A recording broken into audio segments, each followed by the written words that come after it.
I hope you check the that came out of my mouth. Welcome to the MSAD52 School Board meeting. We're electronic now. Come on. There we go. Oh, right. Crystal, please lead us in the... Sure. Where are we? I pledge allegiance to the flag of the United States of America and to the republic for which it stands, one nation, under God, indivisible, with liberty and justice for all. All right. Thank you all for coming. Act on, this must be our 11th meeting, no, 9th meeting. Act on the minutes, 11th meeting, this is the 10th regular meeting for January. So, minutes for the 10th regular meeting, we all received them, I assume. Anybody have any questions, changes you'd like to see on them?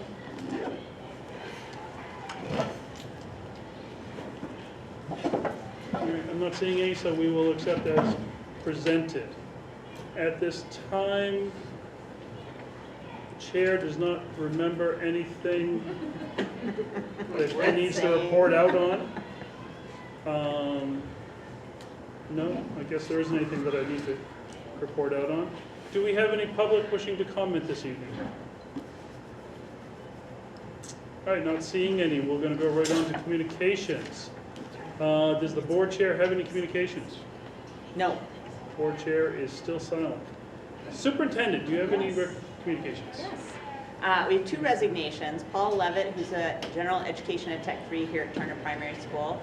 Paula is a former special ed director, and she is returning to that role in another district, so that's why she's leaving us.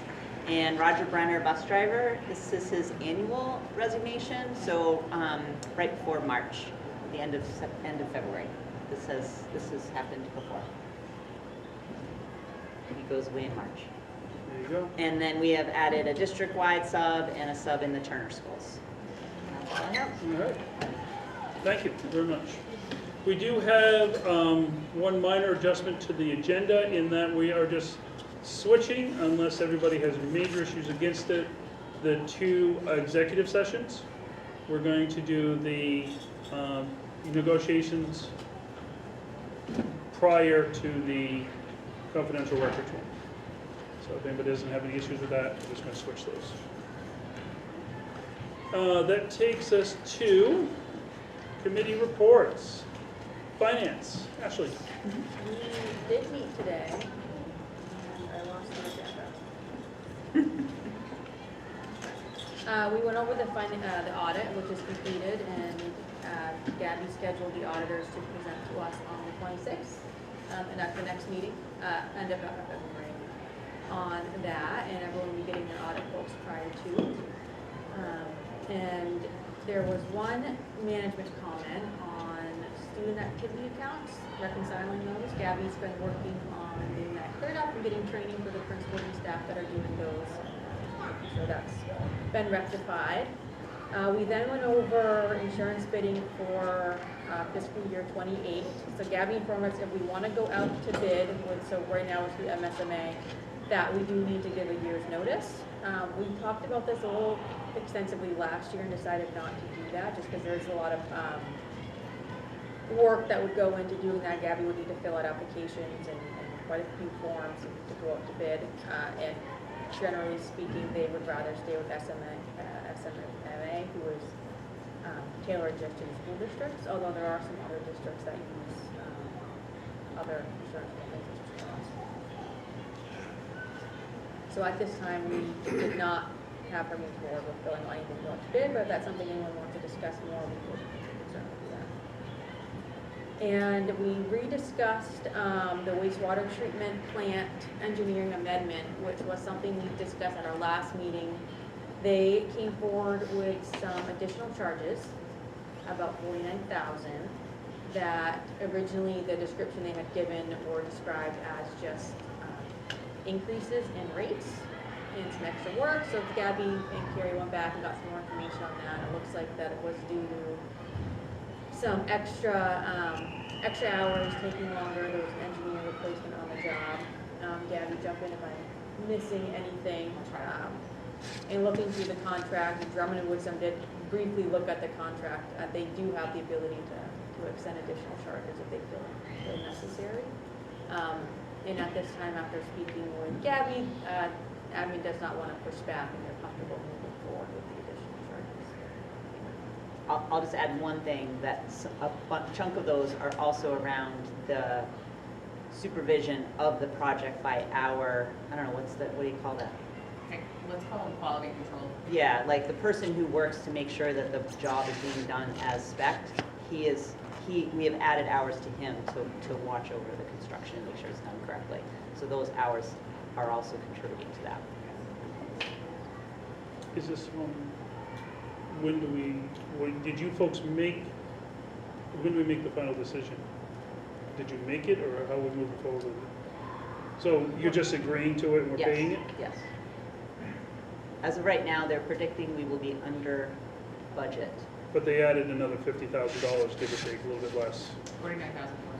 So, Of that, I think it was 14,400 were related to the quality control aspect of it.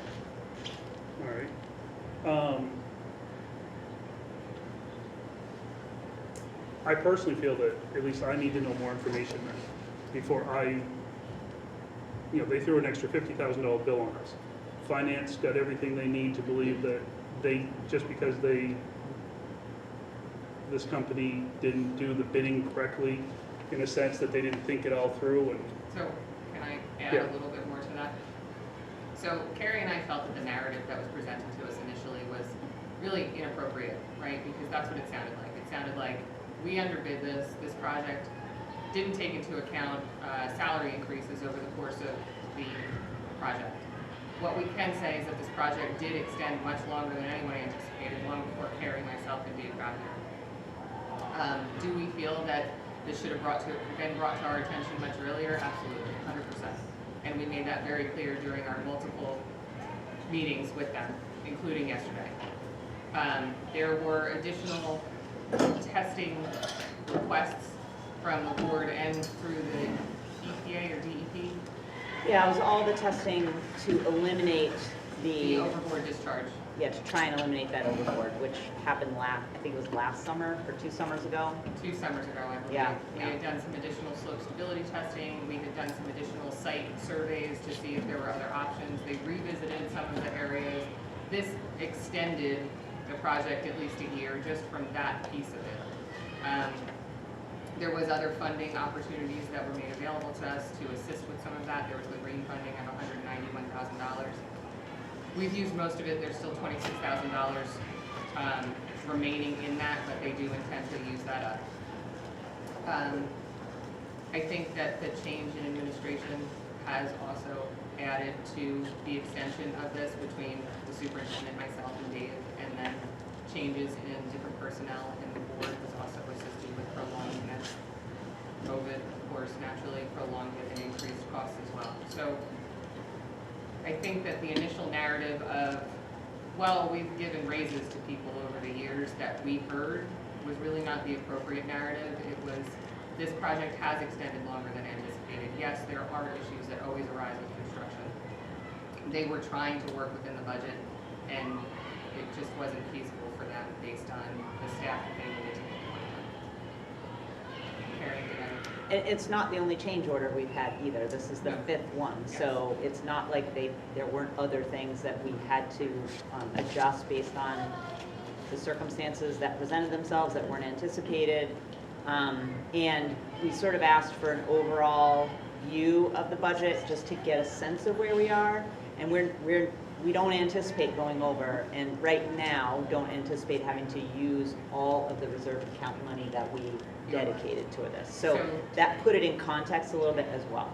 The DEP required us to have an additional $400,000 on top of the funding sources that were awarded to us to be able to cover any contingencies or additional expenses that came up. And at this time, after these change orders and amendments are taken into account, we should still be under by $215,000. So that would be the use of the reserve funds of $185,000 instead of $400,000. With that being said, we still, I guess I'm still trying to get clear exactly what happened. I take it these are the folks that have been with us from the very start, so Yeah. like 6, 7 years ago. So, and we've had 4 other times that things have happened. I guess I would like to know how much of that $50,000 is solely due to requests that we made of them. Because to me, that's the only change order that we should possibly look at accepting, is if we made a request from this company whose their job, I'm addressing you, but I'm addressing the I world. understand. I just have to, so, no, It's okay. but if we made a request of this company to make a change, then that is the only time I can think that we should maybe look at addressing a change order. If it's a additional cost that this highly technical company that we hired because we don't have the knowledge base to do it did not foresee, then I don't know where we're at fault for that when they did the initial bidding. So that, I guess that's what I want to know. You know, did we ask for these or direct these change orders or this additional information? If it came from us, to me, that's where, okay, it's our responsibility. We're asking more out of you than what we originally brought forward in the Are you operation. talking about all the change orders? Well, the other ones are gone by. We've already paid the bill on those. You know, this $50,000 one, we haven't paid the bill on yet. And, So 14,000 of it is for the supervision of the project. The person who does that on our behalf to make sure that the contractor is meeting the specifications of the engineer's design. so we, And we know exactly why it's taken more time and feel that it's worth every single penny yep, that we're spending on that. So that is not a concern for us. I think the original bid was 2021. It's now 2026. So like that is another piece that because the length of this whole project took longer than that, I think that's part of the unanticipated. They should have told us sooner. That is the fault that we find, but given the circumstances, and after our meeting with them yesterday, we spent about an hour face-to-face meeting with them. We do feel more that it is reasonable what they have requested. so the 7, or whatever, what was it, 17? No. How much of the 1,000 was our 14,000 is the the 14,000 supervision. supervision? That was something we requested after this was all done? We didn't request it, but the construction itself has gone on for additional weeks than what was originally anticipated, and it's still continuing. It will go into the spring, and we absolutely feel that the supervision is still necessary based on work that is performed. Well, and I'm not disagreeing, but who asked for that? Did we direct them? Did we ask them to add this supervision? We did No, not that direct person's it. been working for us the whole time. For us through them? That's part of the contract. It was part of the bid. So why is that up more then? Because it's requiring more hours to do than what they originally That's anticipated. not our fault. How is But that our all of fault? these They should have change- known that. Yeah, all the change orders have been things that have been unanticipated, which happens in every construction project where something comes up that was not anticipated, that's a change order. They bring it to us, we review it, we ask questions, we determine if we think it's reasonable. We've signed off on every single one of them. But that is a normal part, every construction project that I've ever been involved with, a change order is a normal part because you think you've dealt with everything and then things come up that you didn't anticipate. Yeah, but we don't always have to agree with what they send to us. Ashley? We talked a little bit about this morning at the last meeting, and which is why we asked if Drummond and Woodson had looked at the contract, which they did. I asked if we have the ability to push back. It sounds like there's not a lot, because the contract says they have the ability to charge more for unforeseen charges. Whether there is ability to push back, I don't know.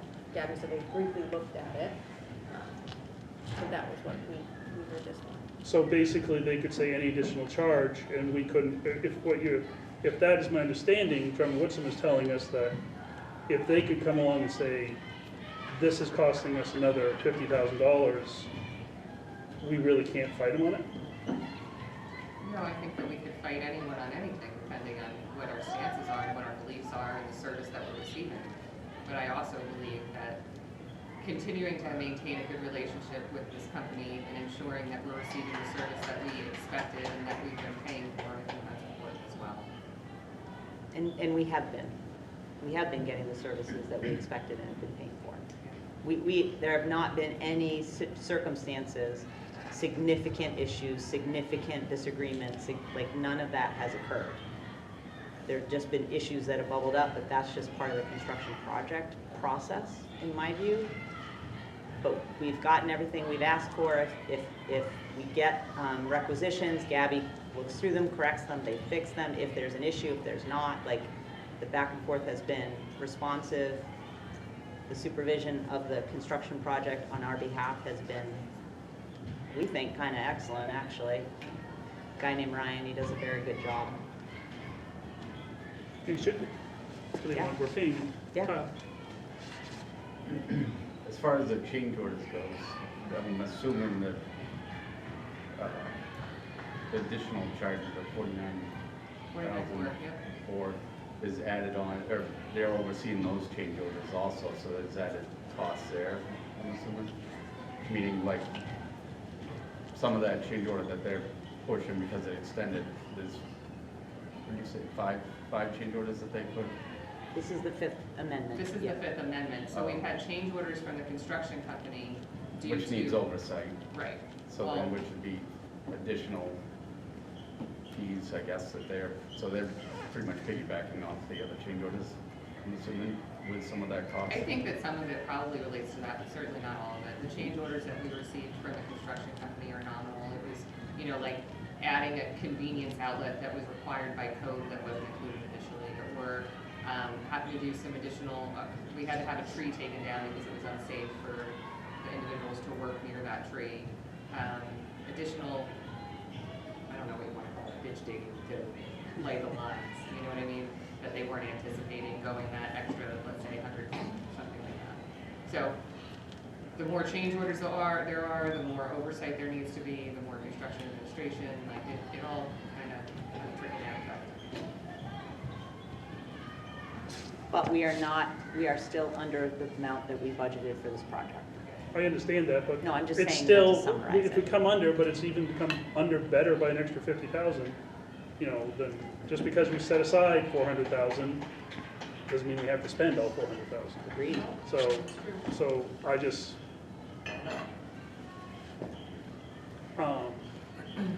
but I'm under the understanding that basically this can bypass the board in a sense, because we agreed to pay whatever the fees are, so,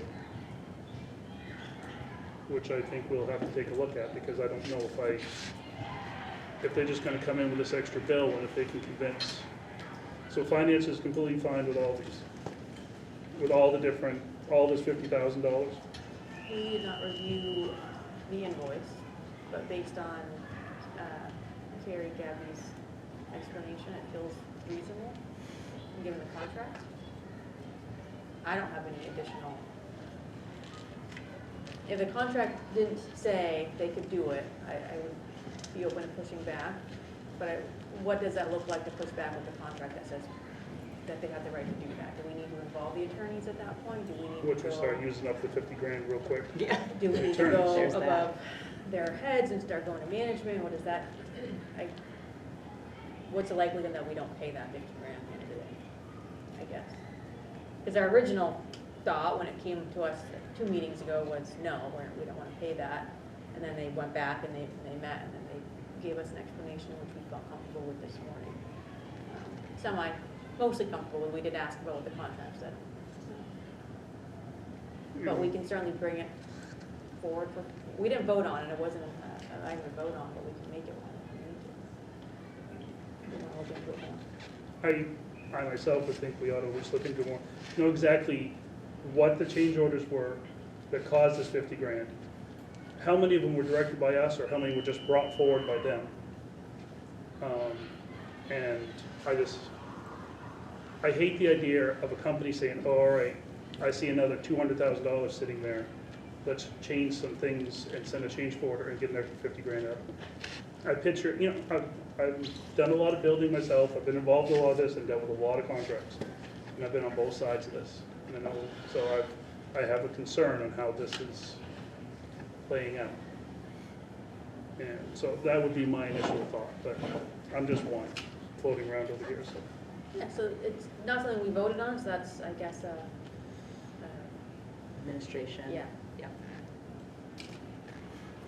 So, I mean, I think I think the question is whether or not you think Gabby and I have done our due diligence and whether or not our judgment around it is sufficient. I think if there's questions around that, then I think that would raise a whole bunch of questions about like what happens with the rest of this project. We're so close to the end. Like there's lots of questions then about if we don't pay this bill.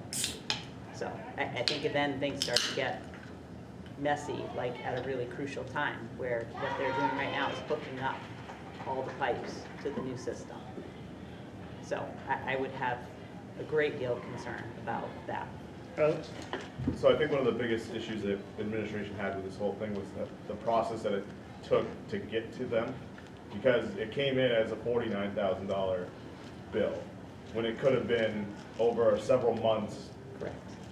Let us know that there was an increase here, increase there, and we know this project's going longer. You know, the QC man is gonna be on site X number of hours more, so the $49,000 kind of presents a sticker shock where for $12,000 things you might have learned over 6 or 8 months, might not have.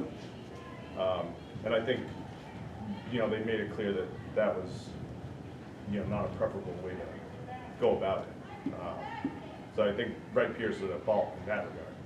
But like I said, after their meeting, it sounded like the things that they laid out were more fleshed out and more reasonable than the initial here's a bill. We'll move forward, I guess.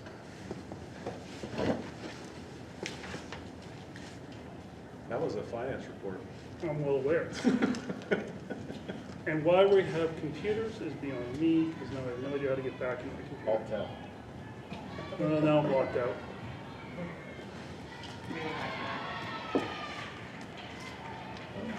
Does show up. All right, that takes us to PTB. We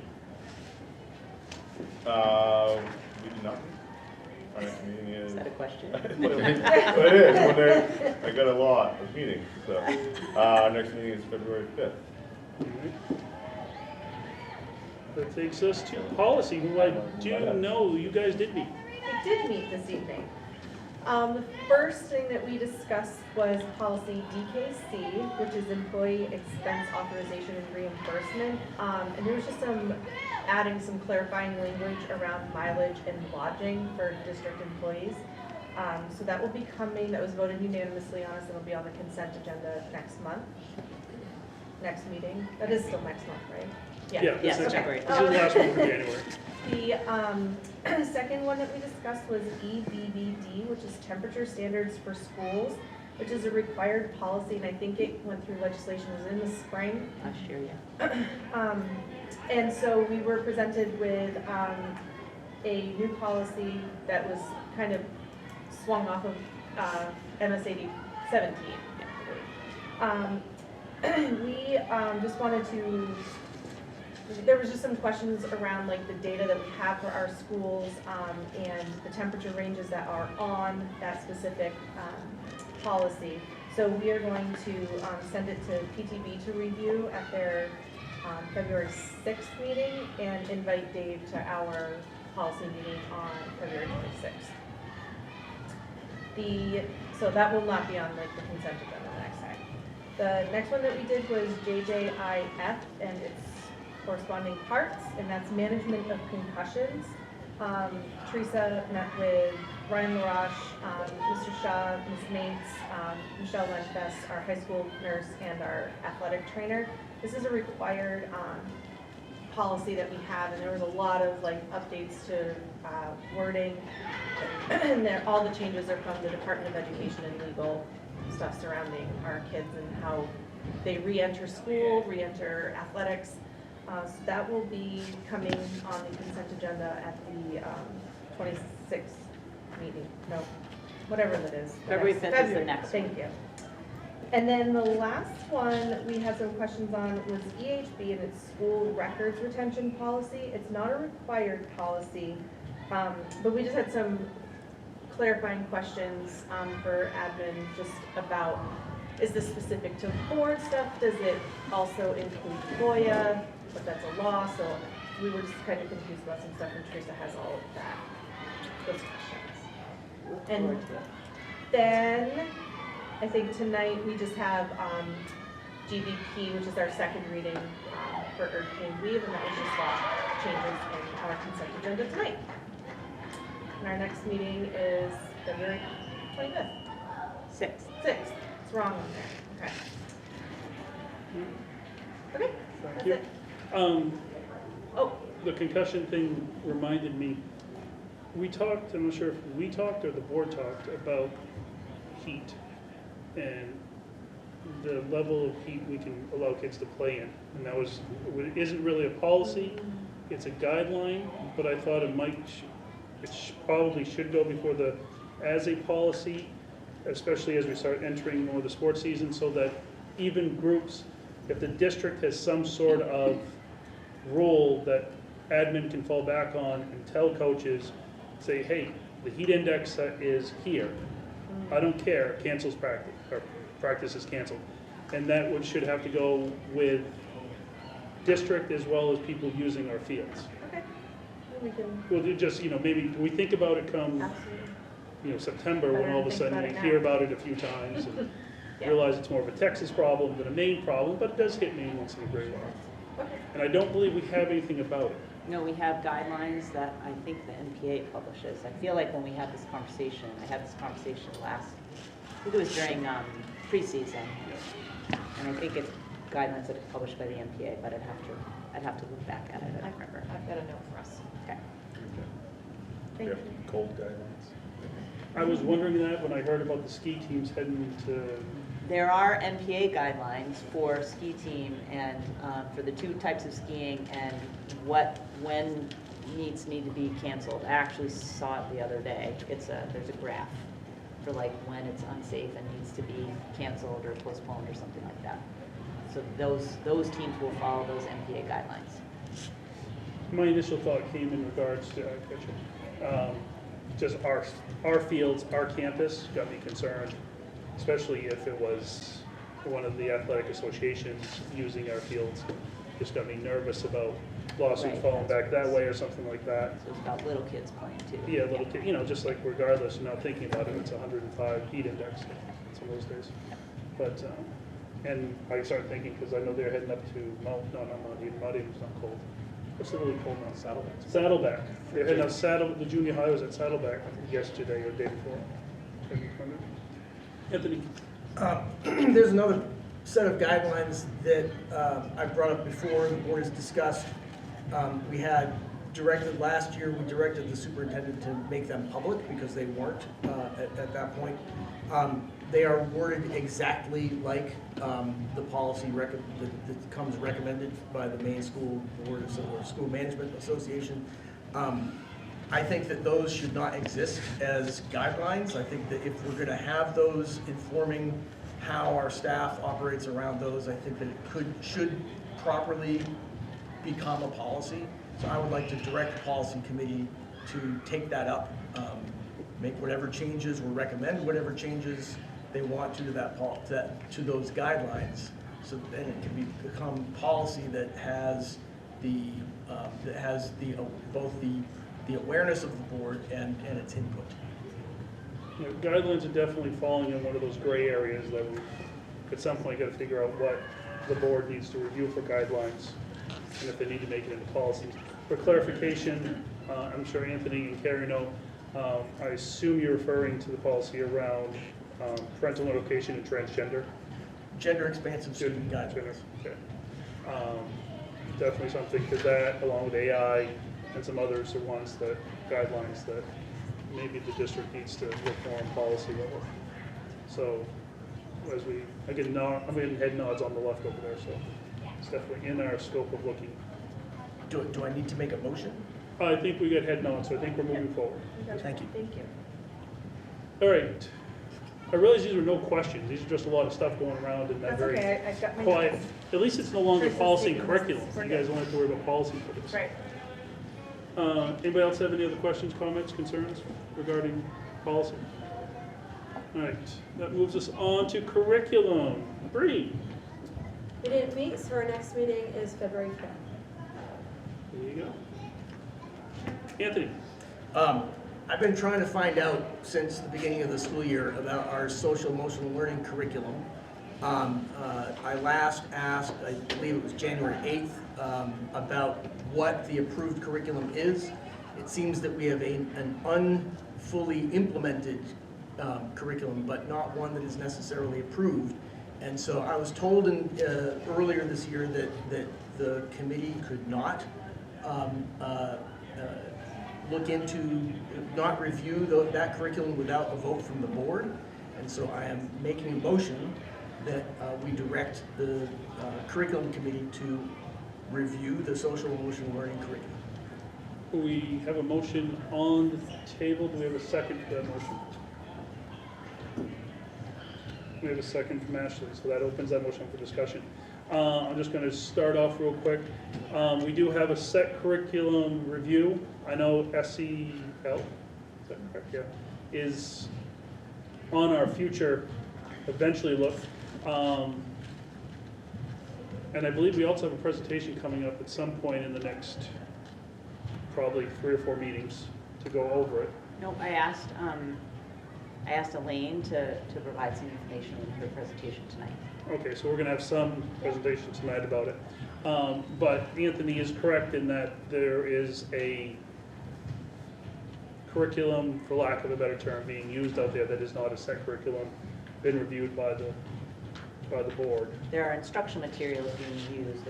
We are not implementing a full curriculum. Yeah. The strategic plan asked for that, but we have not done that. So,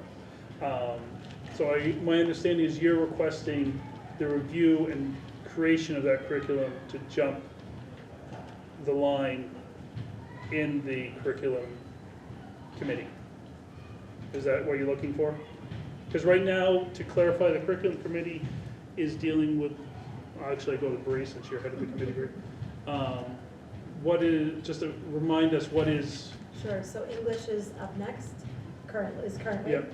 And then science will wrap up the end of this year as well. Hopefully. Yeah, that's the goal.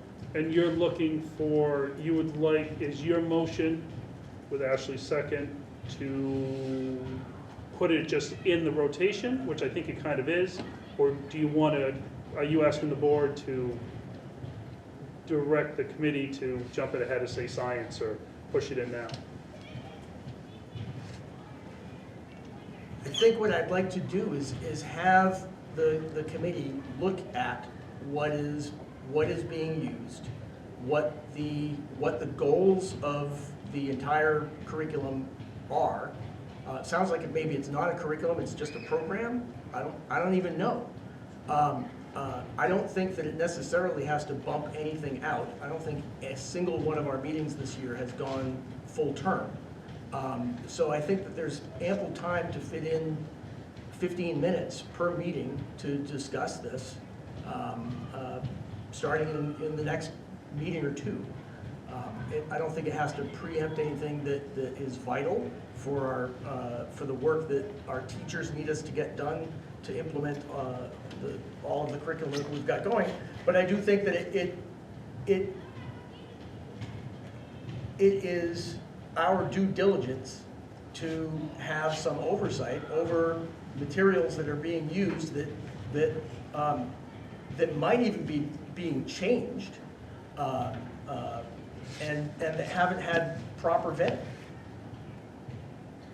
Ashley, you did give us a second of this, is that, are you fine with your second, now that we have a clarification? I'm not clear what the motion is. Well, that's what I'm I trying was to, just gonna say, so your motion was to review the curriculum, but it's not like there is a curriculum. So is you're looking for the committee to review what instructional materials are being used? Yeah. so you'd like so your motion is to clarify that you would like the curriculum committee to review the instruction materials being used in our SEL programs. Would programs be a good definition? Materials. I mean, the materials that we are going to start using, as I've indicated in my communication with the board, comes from HMH, our reading program. Okay. The middle school provided information last year about materials they're using from Common Sense Media.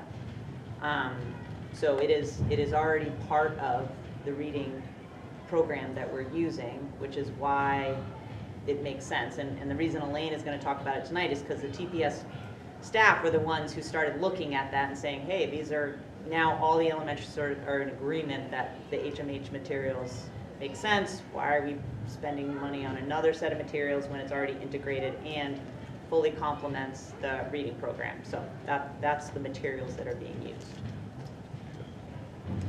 So, Part of that will be that, you know, when we're looking at curriculum, we're looking at, these are the standards, right? These are the goals of the curriculum.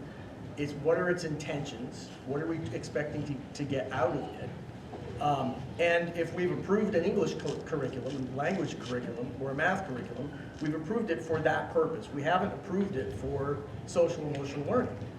I don't know what the goals of the social emotional learning curriculum are. Nobody can tell me what they are. So if we don't know, how is it that we're just saying, yeah, this aligns with the curriculum? Well, what is the curriculum? Let's use this material, it aligns with the curriculum. Well, what curriculum are you talking about? What are the goals? We don't know. so I need a little bit, as the second ask, I'm trying to do, have we got ourselves a clear motion yet? I got you. I don't, the motion, as you said, it was to review the social emotional learning curriculum. Doesn't sound like we have one. But I would be supportive of having an agenda item to review, I guess, for the committee to, not really define, but discuss what the SEL goals of the district are, what the materials are being used, and what the plan is going forward, I guess. No, hold on. Bree? I just have a simple question. I mean, I wonder, Anthony, if you might be able to, and Ashley in a second, be able to like formulate this more cohesively, maybe after we've heard the presentation from Elaine tonight, when we get a little bit more of that information and details, and then maybe after that presentation, if Anthony's allowed, can he come back and like, can we just sort of like table this motion until like half an hour from now or whatever, right? So we can get some more information from Elaine, who is here tonight to present a little bit more about that, and then from there, I think you might have some more information, and we can say, okay, this is exactly what Anthony still has questions about and would like to see answered in more detail, in whether that needs to be a whole board discussion or whether that needs to be a curriculum committee discussion. So I'm just kind of like a rhetorical question, you don't have to necessarily answer it, but that's just my thoughts, is maybe we just table this until we get a little more information coming tonight, and then we can move forward with a motion. Because there will be time, we can definitely do that after presentations, if you would prefer to do that. So I think we're overthinking this. But we need to have something definite for a motion for us Well, to move the forward. motion is that we review the curriculum. The curriculum, as we are told in the curriculum committee, is the standards and the program. So if there are no standards, then we just review the program. It's like it's been made far more complicated than it needs to be. I think that's what Elaine was going to share tonight, is to share that program through the specific instructional materials of HMH as one. That's not the entire presentation, I just want to be clear. Yeah. Like, this is a presentation around Turner Primary School, and I asked her to add information. I just want to be clear about what's being advertised. Elaine is talking about Turner Primary School because that is what happens every year. Yes. And I asked her within that to talk about the use of the HMH materials that they're using with students around social emotional learning. That is what we're getting. We are not getting a full presentation on the social emotional learning materials, just to be clear. I'm going to do Peter's Rules of Order. And if we don't have significant disagreement, as Bree said, let's table this until after that. Your motion still stands. Does that work for you? We just kind of hold this off, let's see what's there to say, and then we can finish the discussion. I'm not letting you go, but let's get some more information in and move forward. Okay, so I'm gonna put this, it's sitting right here next to my iced tea. We're moving on. Can I get rid of the password? Ask Wally to do that. If you just keep occasionally touch that, it will not fall asleep. Just keep I'm just every once amazed I in a keep while. remembering the password. I know, it is impressive. All right, so that was curriculum. Anybody else have anything else on curriculum? Good. Tri-Town teachers. We met on the 13th and we'll be talking about that in executive session in a little while, All right, cool. like half an hour. Or two. Sorry. All right, that takes us to, gentlemen, welcome to the club. Welcome back. What do you got going on down there, guys? So midterms are this week. You guys are awesome I'm that sorry, you're what here was that during again? midterms. Midterms, there you go. Yay. Nice job coming to the meeting with midterms going on. Next week is the start of a new semester after the teacher workshop day on Monday. And 8th graders had their first step update today. Cool.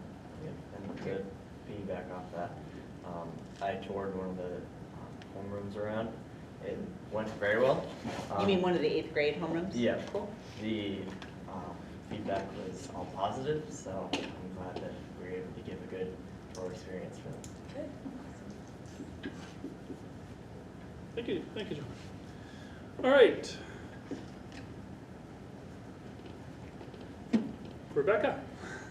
I think I'm Rebecca. Yes, you are. Over here, Peter, just No. to make sure.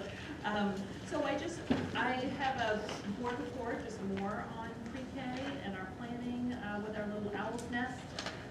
And then the other thing I just wanted to mention is on the 26th, we are planning an EdTech PD. I know I put that in the board reports before. It's getting closer. So we've been doing lots of planning around that. Our service providers are going to be providing PD in the morning, along with myself and my assistant director. We're going to have a variety of sessions for ed techs to choose from. So they have voice and choice in the morning, and then in the afternoon we're going to have lunch provided by Dave and his staff. And then in the afternoon, we're going to be watching Terabytes, which is online training. And we're going to be doing that together in groups, school groups, and it's from Inclusive Schooling. And the people that have put that together work directly with the Dr. Kate McLeod and Dr. Jessica Apgar with our model school. So it really dovetails together in the work that we're doing. We're going to be learning about foundational practices for inclusion, how to support student behavior with inclusion, how to support academics. So we're looking for in building independence for students with disabilities. So we're looking for a fun-filled day, and we're hoping that snow will stay away and we'll have a day of school to celebrate learning together. Thank you. Does anybody else have anything for? Thank you so much. Thank you. Shannon is not with us this evening. Did we get a report though? Yes. Does anybody have any questions? You have Carrie questions? I might may be able to answer. answer them, and if not, I'll get the answer. All right. I assume you're all been very diligent on your computers and have read ahead, so if you had questions, you would have known. All right, Principal Mates, how are you, madame? Apologize for being a few minutes late. There was an intense middle school basketball game going on. Is it as intense as this one behind us? Oh, I think it's done. Yeah, they finally, the little 8th kids grade go. girls won, 7th grade girls lost by a basket. Oh. 30 seconds left, so I'm actually really glad I'm not with my daughter right now. My husband got to take her home. I don't have a ton to report on since the December report With the 2-week winter break, I'm happy to report that our discipline data has not changed, which is good. Our attendance is still holding strong, and I do report out on our bar data levels each month, and those are staying pretty consistent. And as you can see, better than the nationalized norms right now. We've also started transitions. I feel like in a building with only 2 grade levels, all we do is transition kids. But to Ricky's point, we sent 8th grade students up to the high school this afternoon for tours and talks, and the feedback was excellent from the tour guides this year, which I really appreciate, because understandably the middle school kids are pretty nervous. So as many times as we can get them up to the high school to start seeing what's expected there, similar to the 6th grade students coming up to us, it eases everybody's anxiety, students and families alike. And so February 3rd, the high school is going to be hosting a similar experience for families to join their students and hear the presentation and also tour. Well, thank you. Does anybody have any questions? Well, thank you so much. Assistant Superintendent Gillis. So, like Rebecca is planning for Monday for the ed techs, I have been working with Imagine Learning, which is the company that publishes illustrative math, to plan an on-site trainer from the company to be at Green Central School with me, our elementary coaches, and our teachers. And we're going to have to make a decision tomorrow about snow. She's coming in from Denver, so I don't know what's going to happen, but the company has been great. They will not charge us. We'll just reschedule. So, Is she coming in on Monday? Sunday night. No, she can't ride with the Patriots then. So I have her itinerary, and we're going to talk in the morning. Her time, not my time. We'll go with what that works.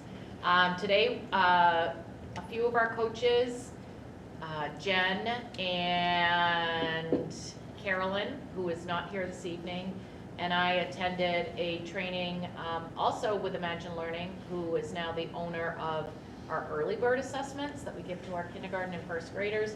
It was really helpful. And Doug Parker was able to join us to represent the principals, and we had somebody from each school, so that was really good, and I'm looking forward to planning our middle of the year and end of the year assessments for our kindergartners and first graders, and then being able to support our teachers with the data that they will gather from that. And yesterday, Alicia and Megan, 2 coaches who are here that you'll meet soon, and I worked with the 7th through 12th grade ELA teachers at the middle school, and Jana popped in for a little bit. We had worked to prepare some plans that they were able to work with and provide feedback on our ELA curriculum work. We have 2 more dates planned. I want to thank Jana and Eben, because I know me siphoning off this time does impact other work that they're doing, but it's really great to have nearly all of the teachers present in the same room and really share what they're hoping for our 7th through 12th graders to be able to do in terms of reading, writing, speaking, and listening. So it's very good, and I'm looking forward to our next session. And I've been doing a bunch of policy work, but that's okay. That's just what Crystal reported out on. So. Do you have any questions for Assistant Superintendent Gillis? I'm not seeing any at this time, so that moves us on to Superintendent Mead. Med, sorry. Whoa. Mead, Med, need a little mead. Okay, so Joe, Gabby, Dave, and I interviewed 4 architecture firms last week, and we have been slow to make a decision because we had some really great choices. So we did actually decide today, but I don't think we've notified anybody yet. So Joe, we can fill you in, but until we have that. But felt really, really good, actually, about 3 out of the 4. And so felt like wherever we go, we got good things to do. And that is to do sort of some of these smaller projects that we've got around the district that we want to start getting some options on. Well, this also includes the fields too, right? what we put on the RFP was the review of the current fields we have. So, the other thing I was gonna report is the option for the land across the street has been signed.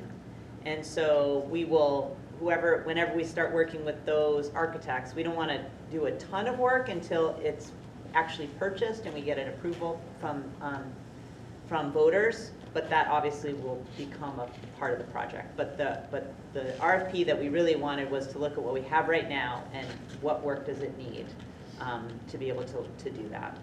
Because that's all I was wondering, because I believe one of the big things was look at all of our current fields. 100%, yes. And we feel like we're gonna be able to get a really good handle on that with the interviews that we did. Good.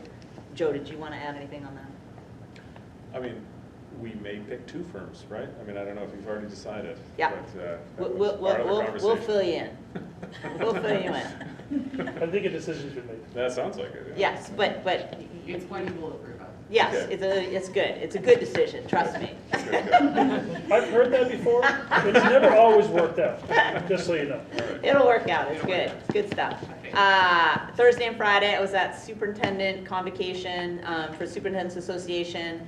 One of the presentations around AI, but in particular, it was around AI for the roles that I'm in, superintendents are in terms of workflow and things like that. So learned about a couple of options that I didn't know about, which were helpful. And then some work around communications and communicating with the public.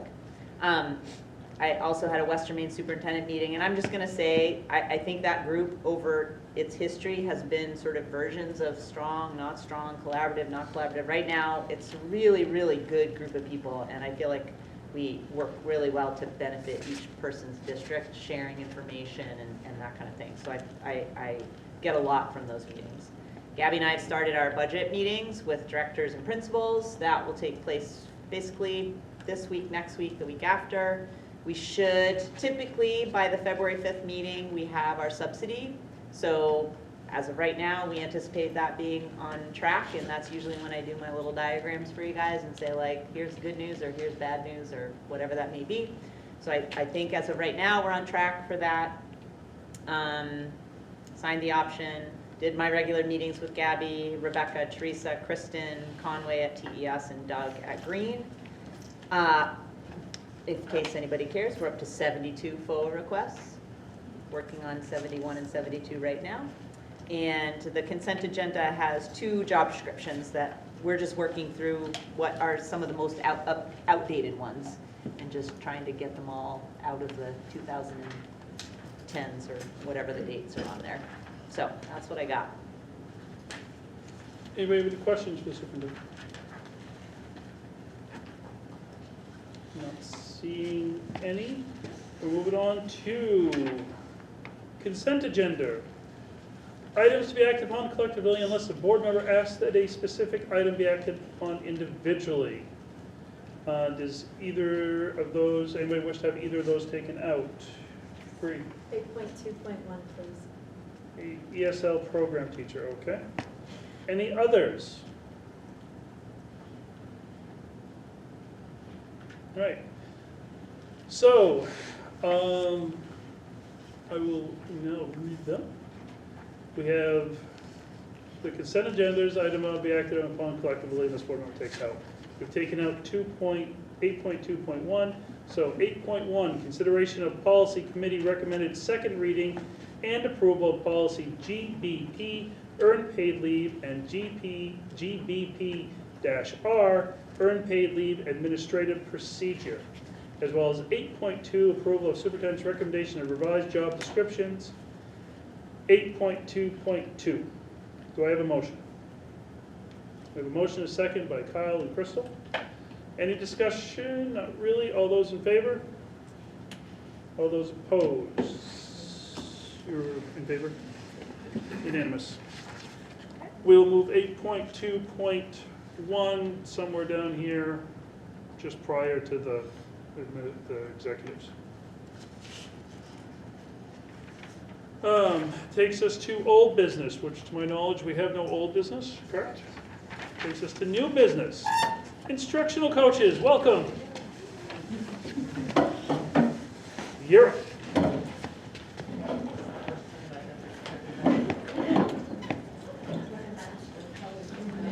It's okay, my own turn. You ready? No, I don't need to see. You can come stand. Just give me the nod when you want me to move the slides. What the hell is that? You'll have to watch us all because you won't know who's nodding.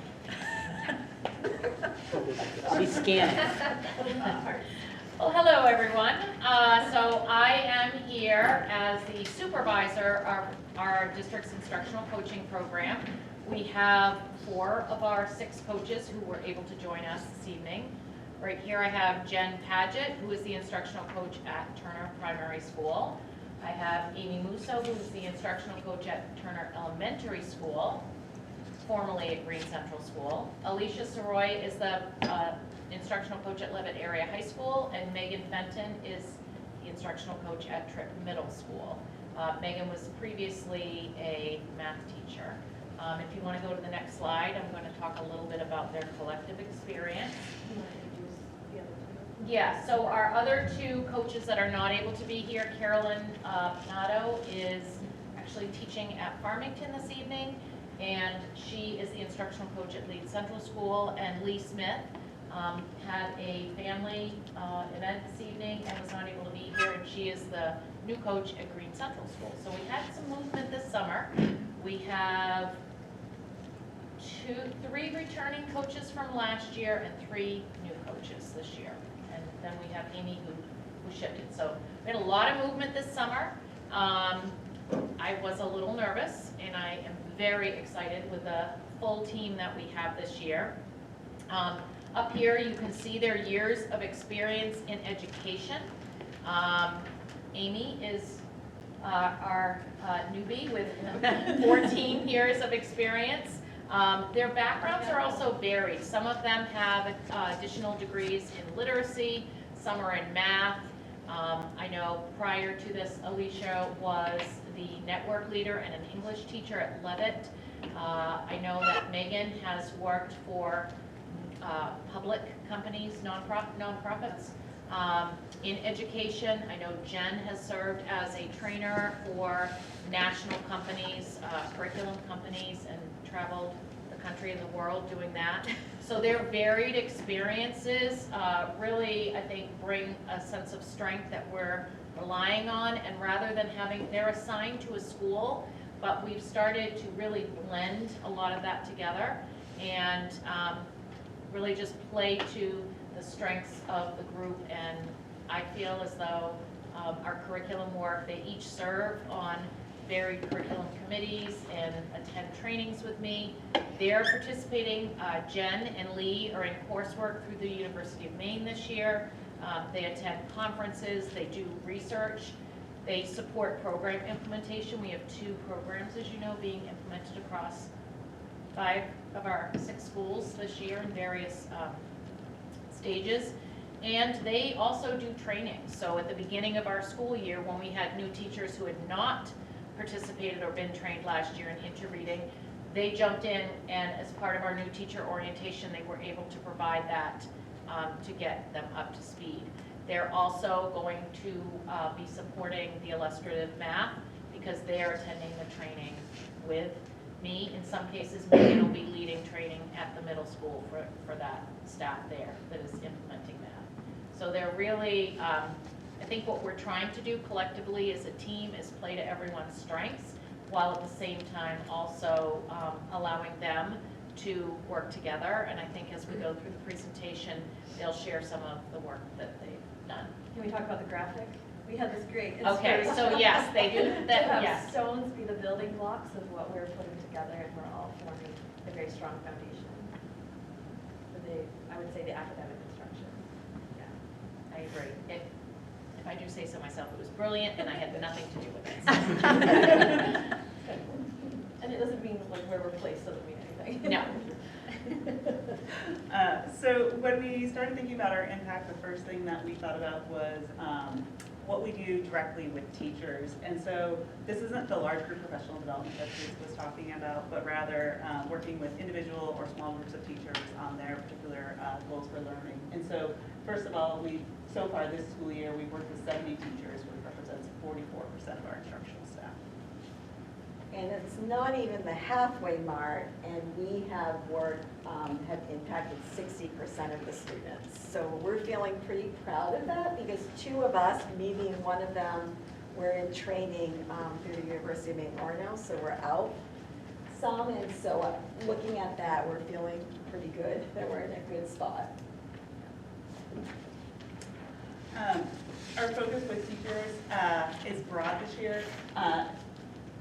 You can click Just through keep as we go. going, Yeah, I'm going, keep I'm going. I was going to highlight some of the curriculum implementation, in particular, illustrative math work that started back in August with the beginning of the school year, making sure the teachers have the materials they need and working with teachers to review lesson plans, unit plans, and then pacing guide. We've worked with teachers in each of our buildings on that, and then met more widely when the trainer comes in to talk about the bigger vision K-8 with what that implementation looks like. And additionally, we've done similar work with HMH, particularly the elementary coaches, thinking about the assessment planning for that and making sure that we are consistent with instruction across the buildings.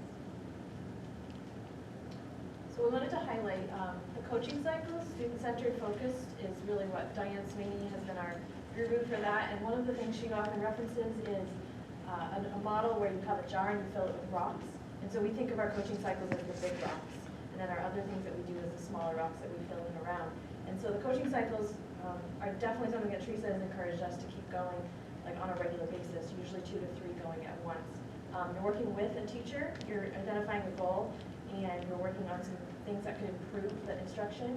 The teacher brainstorms with you, you're not just telling the teacher what are good ideas, and you try it out, and then you take some more data and you see if it worked, and then you have to break up with that teacher. It's really hard to do because you've worked with them for 6 weeks and you're ready to like keep going. We also offer mini cycles, which are more like a small version of that, and that's very helpful too as well. So we just wanted to highlight that because that is kind of our bread and butter. We also wanted to highlight our Clarity for Learning work with Kara Mendaz. She started working in our district with us last year, and we're about to start our 3rd cohort with her. Is that correct? Yeah. 3rd and 4th. Yes. Cohort with her. It's been really a great experience. It's super cool. We get, like, she actually wrote the book, and she's coming here to work with us. The big work that we worked on with our teachers, our staff, is helping students identify the why of what they're learning and be able to indicate where they are in the learning process in regards to what they know currently and what they need to know and be able to do to get to whatever the goal is for whatever the instruction, whatever the content area. We also are working on looking at specific strategies that students can use depending on where they are in their learning journey so that they can reach those goals. And just making that whole learning process really transparent for students so they can identify what is it that I need to know, how will I know when I've learned it, and what do I need to do to get to where I need to be to show that I've learned it. It's been really powerful, awesome work, and it's just a really cool way for us to be able to support teachers in getting that professional development right here in the district, that they can then go back to their classroom and use it right away. And coaches, we get to work with them and make sure that they are able to implement it and get that support that they need, so it's not like a one and done situation, but they keep getting the support throughout the school year. And we also have student intervention support. And so you heard Teresa say that I travel the world. I really travel the world. I did travel a lot of the United States working with the science of reading.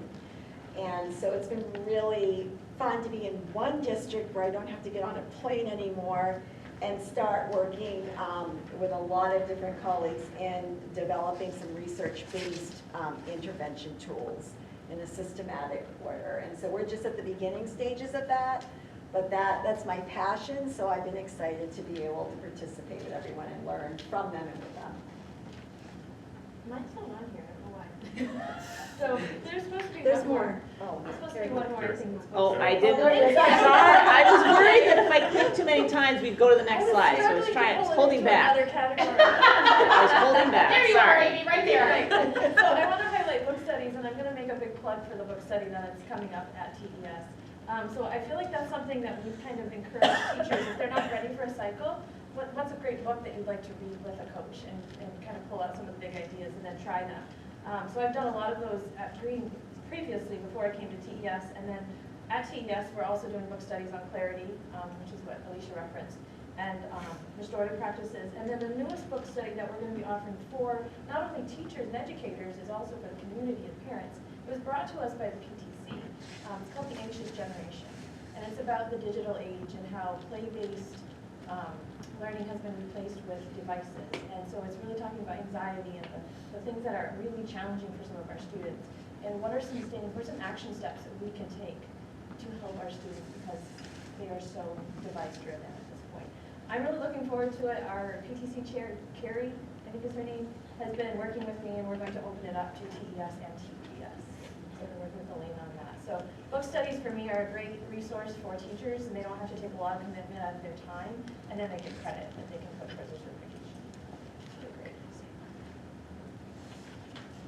You want to take questions as we go? Sure. It's not a question, but a comment. Yeah. Not to put more on your plate, but did you know that there's now a student version of the Anxious Generation? I did. And I can't wait. I So think we you can could do book studies include with kids. students Yes. in your book studies. And even like a leadership team. Not to put more on your plate, but. No, I'm really Just excited about saying. Are you guys done with this one? Yeah, thank you. Got it. So when we started to think about where our impact is, we thought about the strategic plan. And in particular, we wanted to pull a few strands from the strategic plan that we are in particularly helping to support. And so firstly, instruction. So we spoke previously about the instructional materials implementation that we've been doing with HMH and illustrative math. And then we're also, like today I was pulling data for that our teachers be able to look at the NWA results from the mid-year. And so that's something that teachers wouldn't necessarily have time to pull and look at. And so in my role, they would take that and share it with teachers so they can compare how students perform in the fall. Is it me? It is me. I don't have a whole lot more to add to that. She did such a great job. Professional development is kind of where I'm headed career-wise, and so I'd like to speak about that just a little bit. It's kind of one of those things that we're allowed to do. I feel like it's kind of a bonus in our position. So a lot of times I'll have a teacher that will come to me and ask me a question, and I take it upon myself to research and find more for that teacher. And then later I'm like, ooh, that would be a really great training. And then I'll see if I can get permission from the principal to offer it. And even I did an EdTech training just today, and I had EdTechs walking away going, thank you, that was appropriate. I really appreciate the time put into that. And then I'm like, well, can I give you hours for it? Like, are you interested? Do you want to collect your hours for your certificate? So professional development for me has been us going to conferences and trainings, bringing it back, giving it to teachers, and just taking it upon ourselves to really kind of be that person, that communicator. And I want to just tag on to what Amy said in terms of the contact hours. Teachers require 90 to have for their certification. So for example, teachers participating in the clarity work will get 15 contact hours. If they do a book study or anything, any of the teachers, the process goes through our professional learning committee that has to vote to approve these activities. So I will do like the referral, put it in, they'll approve it, and then my office issues the certificates to people that participate, so they are able to collect that. I think another bonus is that the ed techs are not covered by that, so when they participate in the training, for example, that Rebecca is spearheading, they will get 6, 7, we haven't finalized, never mind. They'll get the contact hours, either 6 or 7. They'll get the contact hours that they then can collect so they can use it for their recertification. And there's no charge for that. Sometimes if you go to a conference and you want either CEUs or something, they'll ask, you'll have to pay more. So I think this is really helpful that our staff, our ed techs, even our long-term substitutes have been able to benefit from this level of in-district training. Next slide. Did it. So another part of the strategic plan that we wanted to highlight was the curriculum part, specifically referencing our work that we've been doing with the curriculum writing and supporting Atlas. All of us coaches have served on the specific content area teams, and at least 2 of us have been on each team. We are supporting conversations across buildings that support that vertical alignment, K-12, and also looking at the main learning results and making sure that they're aligned with what it is that we're teaching. Additionally, this year, we got to, you created the. Am I going back? Sorry. The district data team. Oh, I know, Megan, my favorite team, and you're my favorite coach on that team. I love you guys all, but the data team, the data team. Amy's on that team too. The data team. also on the team. Oh, that's right, Amy too. Right, sorry. So that team was created this year, and we have been able to join and review the strategic plan and really think thoughtfully about how we present data and in what ways and what formats. And so that's been something we continue to as well. Yes, tremendously. Now I can go. Now you can go. More professional. Mm-hmm. Oh, you want to? So, yeah, actually, I'm gonna talk about my class. So, after we complete our training, which Jen and Lee are going through right now, so this is my 4th year coaching. I could have done it before, but I finally got up enough nerve to offer a graduate level class. And so I taught with 7 people, sorry, that were in the district. I know, I did it again. And they came to my class virtually, but they were available, like on site, right? So I was still able to meet with them, help them, because they need a coach to support them in the work. The class was on phonological awareness, phonics, and morphology. And so people who took this, I want to say students, teachers who took this were generally in the K to 6 grade range.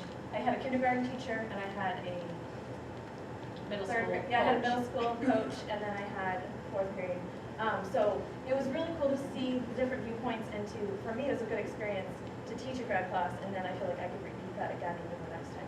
You know, Megan can give some feedback on it, but it was very good for me to do, and I was able to give graduate level credit, which is really amazing. And that's actually credit from the University of From the Maine. university, It's yeah. because you're affiliated, because of the partnership that we have with the University of Maine.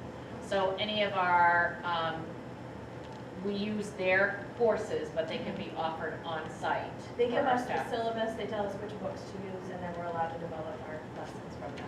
And it was synchronous to a point. We met a certain time, certain date, but then the other work was asynchronous, and they're expected to do certain amount of things for it. You want to talk about the Yeah. future? The other thing that we wanted to highlight when we thought about the strategic plan and the staff, this one talks about a comprehensive system for recruitment and retention of highly qualified, effective staff. And we thought a lot about our work just engaging in coaching cycles and how it provides that on-site differentiated professional learning opportunities, because when we engage in a coaching cycle with staff, they're the ones that determine what their goal is, given their goal for what they want for their professional goal, but also for the students that they have in front of them today. So they're getting the support that they need, that is timely, that is right now, and it's not that they have to leave to get it. It's happening right in their classroom with them, and we thought that definitely aligned with this part of our strategic plan. And the last slide. The big reveal. Look at that little graphic you got going there. So we don't know if anybody had any questions, I think, where you were able to ask during, or? Do we have any questions that they compiled during this presentation? Just a quick one I had. Does the education, the coaches take care of almost all of our new teacher orientation nowadays, or do we still have the mentors? We have the mentors as well. So they do, they get both. New teachers get both, which I believe personally, I think is helpful because, for example, you have a mentor who has specific things they need to do in terms of an observation and giving you feedback, and the coach really is the support. So we have both for them. Some of our instructional coaches can serve as mentors. Some of them are trained to do that. I think Alicia, you are, and Amy is, so they just keep, it's like two separate jobs that kind of run together. And as a person who was a new teacher last year in the district, I had a mentor. And the mentor helped me with understanding sort of the timelines of the school year and the cycle of the school year, things that not necessarily the instructional coach would be also considering in their role. And so like, you know, when progress reports are due and how do you submit things through Power School, what are the right clicks to do? And so those were very minutiae things that having a mentor was immensely helpful. Whether the new teacher is like brand new to teaching or whether they are experienced and they're just new to the district, we kind of like take care of them and make sure they're good that whole first year. And we do a cycle with them. It's expected they do a cycle, but then there's also like, are you all set with this area? Anthony? It's not clear to me when you say you've met with 44% of the staff and 60% of the students.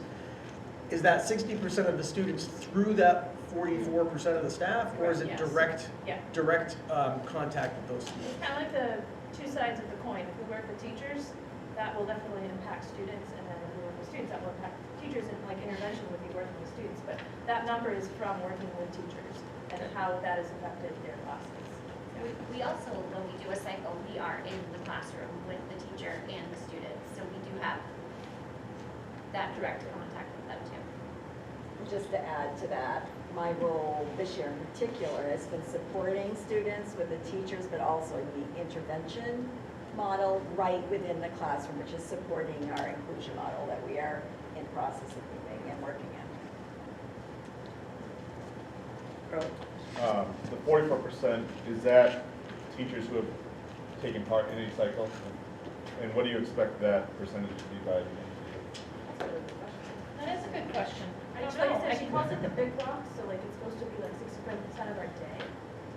But it's hard to calculate that 100%. We do keep track of that though, Yeah. Carrie, and the Okay. coaches, we have an internal document, so I certainly can provide updates on that.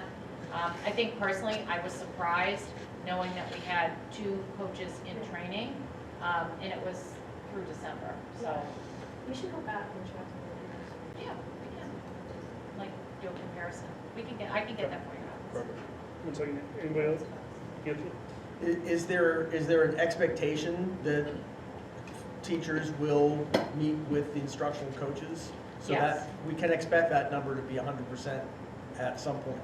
Within a 3-year 3 years. cycle, because the teachers are on the continuing contract teachers are on a 3-year evaluation cycle. So within that cycle, they are expected to work with a coach. So yes, at some point it would be 100%, but as terms of this year, I can also provide, like I can give updates after the next trimester or for the end of the year.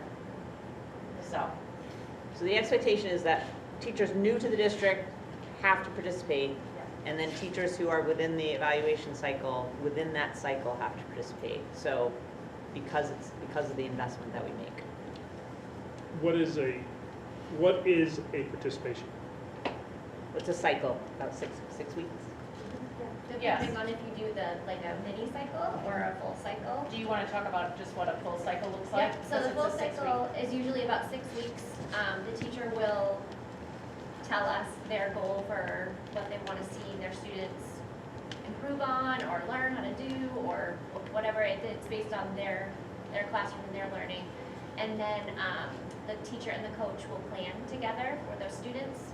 The coach will be in the classroom collecting data, working with students, and then we use that data that we collect to inform the next instruction until we meet that goal, or until that, usually it's like an assessment, like the ending assessment, until that ending assessment, and then we look at the data that we can collect and compare it to the pre-assessment that we did at the beginning to determine the effectiveness, which is usually amazing. How many teachers do you meet with during a cycle? So how many cycles do you go over? You mean at a time you normally Like how have? many or- cycles would one coach be Yeah. able to do at a So you time? only deal with 1 teacher at a time? No. Per cycle. And sometimes a We're cycle, asking them. yeah, and sometimes a cycle can be like, I've done a cycle with like 3 teachers that are teaching the same class, but we are working together, like they're, by the same class, I mean like I have the same class period 1 that you have period 2, that you have period 3, does that make sense, like different sections? Like a team cycle. Yes. So it might be like 9th grade English. Yes, Yeah. so I'll work with 3 teachers, we're all having the same cycle and doing their same thing, or sometimes it's an individual teacher, but typically most of us 2 to 3 cycles at the going same time. Okay, so 2 to 3 that's cycles what at I'm the same looking time. for, so Yeah. you're working with 2 or 3 2 to 3. teachers at a time. But it could Because you be had to be more some- than, it could be more than 2 or 3, because I know like, I feel like our answers. So Alicia gave an example where she might be working with 3 teachers, and I know when Jen and I met for her supervision, she's working with 2 teachers at the same grade level who have the same goal, but they work together, but then they also work separately. So it's really the teachers that are driving the work, If they want to work with a partner teacher, because that's how many of our teachers operate, that's certainly amenable. So, but the number of cycles going at once would be 2 to 3 based on time of year. I mean, can do, because it's scheduled. it's 3 is like a good number, but it's rigorous at 3. Yeah, because 4 isn't a good idea. I'm doing 4 right now, so I'm the newbie. Remember, I've learned that I will not do that again. Yeah, everybody learns that, right, Amy? Yeah, because it means scheduling time to plan, to do co-planning, but then also time to be in the classroom and all our other duties. Yeah, so that takes a lot of time out of the day. Anybody else have any questions? I'm not seeing it this time. I'm sure if anybody has questions, you can pass them on to Carrie or Teresa, and we'll go from there. Thank you so much, ladies. Thank you.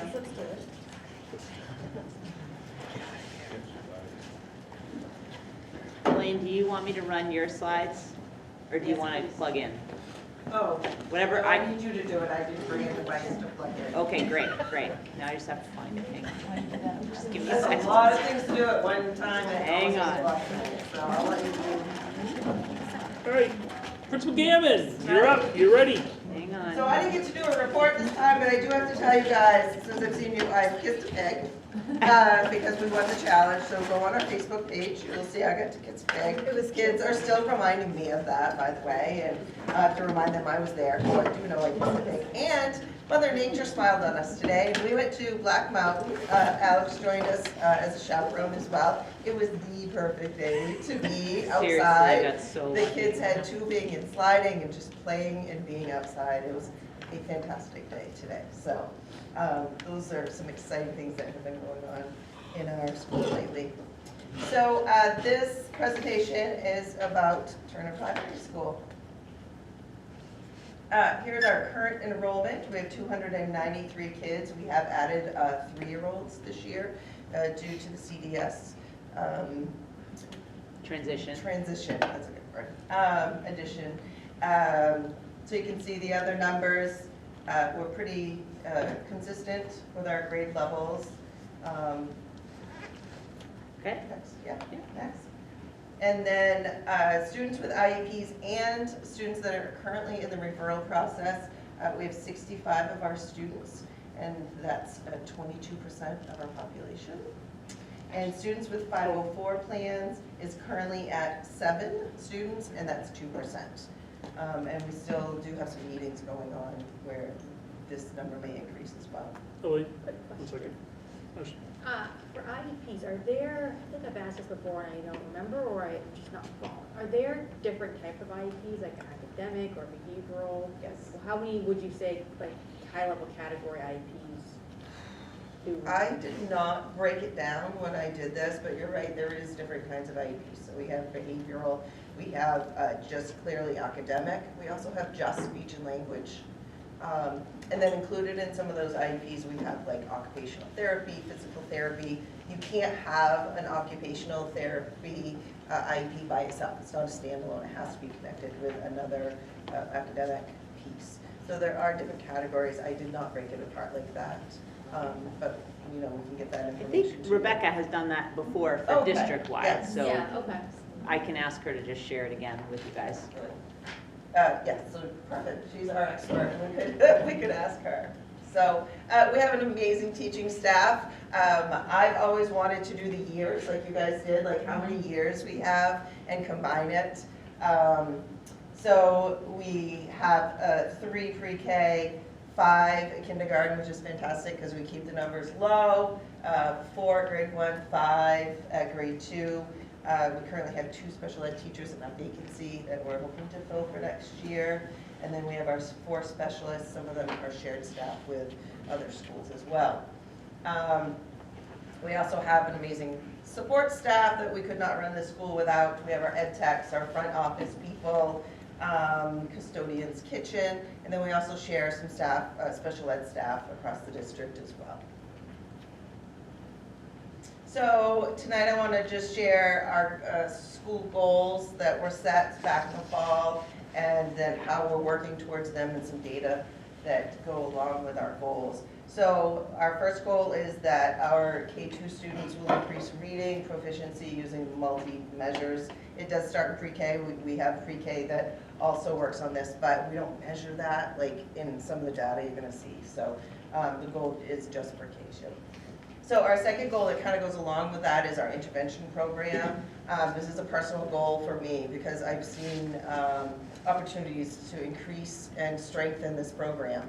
And so at a tier 1, which is more like the classroom teachers are doing, we want to strengthen that, and that has improved due to our HMH program. It's given teachers the tools that they need. And then tier 2 is teachers can do that in the classroom. They can pull small groups, they can work with kids, give them a little bit of extra where they need it, but also interventionists pull them out or work in their classrooms and work on certain skills that they need. So my goal, school goal, is to build a timeline and have our universal screenings for all our kids, which I'll give you some data on in a second. Looking at the data, schedules are hard. And so that's what we want to do. We want to improve these interventions so all kids are getting everything they need in every area. And we would like to, which in return would cut down on referrals for our special ed because we're filling those gaps in for our kids. So looking at this is, we take our data and that drives our instruction and what do the kids need for intervention, what do they need in the classroom. One of our data collection no, this is a better word. I'll think about tool. Yes, is our NWA. I know you guys have heard about that before. So with NWA, they give us two things. They give us proficiency, which we also can call achievement. And what they do is they base that on national norms that NWA themselves set. And so we look at those and we see how many kids are reaching those milestones for beginning of the year, mid-year, and at the end of the year. So I pulled this off. This is our latest. This is last spring's testing. We did it this fall too, but that doesn't really reflect a full year of teaching. So in grade 1 and grade 2 take this test. Grade 1, 64% of our students were reaching the proficiency. They were at or above the norms for our national standards, not just in the district or state. And in grade 2, 55% of our students were meeting that, those norms. And then also there's growth. So we have kids who are always making growth, but they might not always meet those norms. And we want to celebrate those kids too, because they're working really hard to make that growth. And we're trying to make that growth to fill gaps, to exceed them. We want kids to go above and beyond as well. And so the last 2 years, you can see like grade 1 has made significant growth. Those kids have made significant growth. And then in grade 2 as well. This, I'm going to dare say, is because of our HMH program. Yes, we saw this district-wide. Yes. Yes. So we're seeing this because we now have that program in place that's giving all kids the same instruction, it's filling gaps, it's systematic.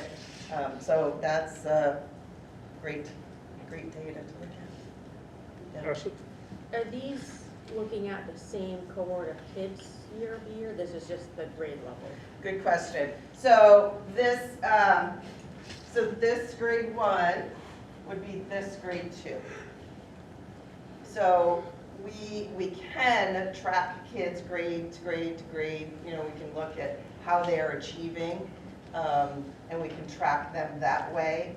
But this is just a snapshot of this year. And then like these kids are grade 3 now, so we have to look at the grade 3 data. So it's hard to do here because we only test them in 2 grades. So it's hard to see that longitude of data. Is this, though, maybe in the last meeting or 2 meetings ago, Green did a presentation showing, is this the same?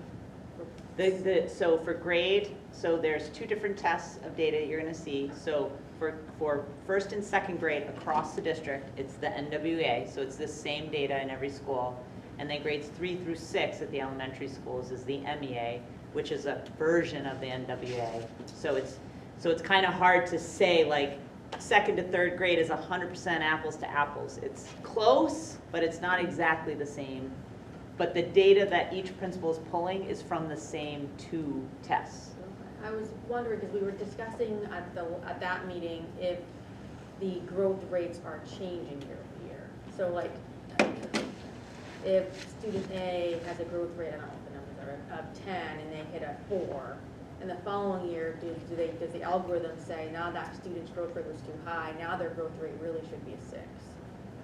Or is their growth rate changing year over year based on how they're doing? Yes. So And comparisons to national norms as well. Right. So what we find is the higher their score is, the less the growth is going to be because they're already at the higher score. So we find within, well, not kindergarten anymore, but first graders make a ton of growth because it's a big learning year for them. They're learning to read. So the lower the score, the more opportunity there is for growth. If you're already scoring at a high score of like 220 would be a high score. Your growth, expected growth for that year might be 3 or 4 points. Versus if you're only scoring 160, we expect that you're gonna make a lot more growth because we're gonna fill a lot more gaps for you. So yes, grade level to grade level, it does change the growth based on all the data that they do in their system. Yeah, so I guess I question whether or not, like, looking at it year over year really gives an accurate snapshot of how the students are growing if their target is constant. I believe NWA has a formula for that, and they do percentages, not just necessarily points. That would be a deep dive into the data, and also first and second grade take a different test, as Carrie said. So it changes a little bit. But the growth one is the one that's individualized to each student. The proficiency one is normed. So yeah. I think it gives an opportunity to watch individual students grow when you may not see that in the proficiency side. You will see it in the growth side. Yeah. NWEA will give an expected growth for each child based on their previous scores. And I had another slide in our grade 2. Did fantastic. The expected growth was, here, and what we really did was up here. So it shows that we're exceeding in that growth, which is what we want. Yeah. Could we jump back a slide, please? I have no idea what this graph is showing. For instance, that 32% on the top bar, what exactly is that? It says it's the 61st through 80th percentile, I'd imagine. We're talking about 80 students? So in second grade, it was 88 students were tested and 80 in first grade. Okay. So these percentiles are from NWA. So that means if a student, say, let's choose the 61st percentile, that means that that student is scoring 61% better than their peers at the same grade level across the nation. It's not just in the district. They do give us district numbers too, but this is based on norms. So, I'm sorry, is it nation or state? Nation. Nation, okay. yeah, NWA is a national norms test that we take. So 28% of our students in first grade scored 80% or above better than their peers across the nation. And then 32%. That's not proficiency, though. That's just comparative performance. But that they have the cutoff, they cut off how many, the percentage of, that's how they calculate it. Yeah, it is normed to all the students who participate in NWA. That is, every test has a norming process to it. The MEA, the state sets like, this is the cutoff for what we determine proficiency is. NWA is doing the same thing.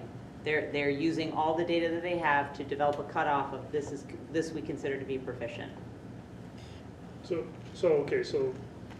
it's not necessarily above, and we're not focusing on you, we're focusing on the test, and we're focusing on, so it's not about you're above the average student.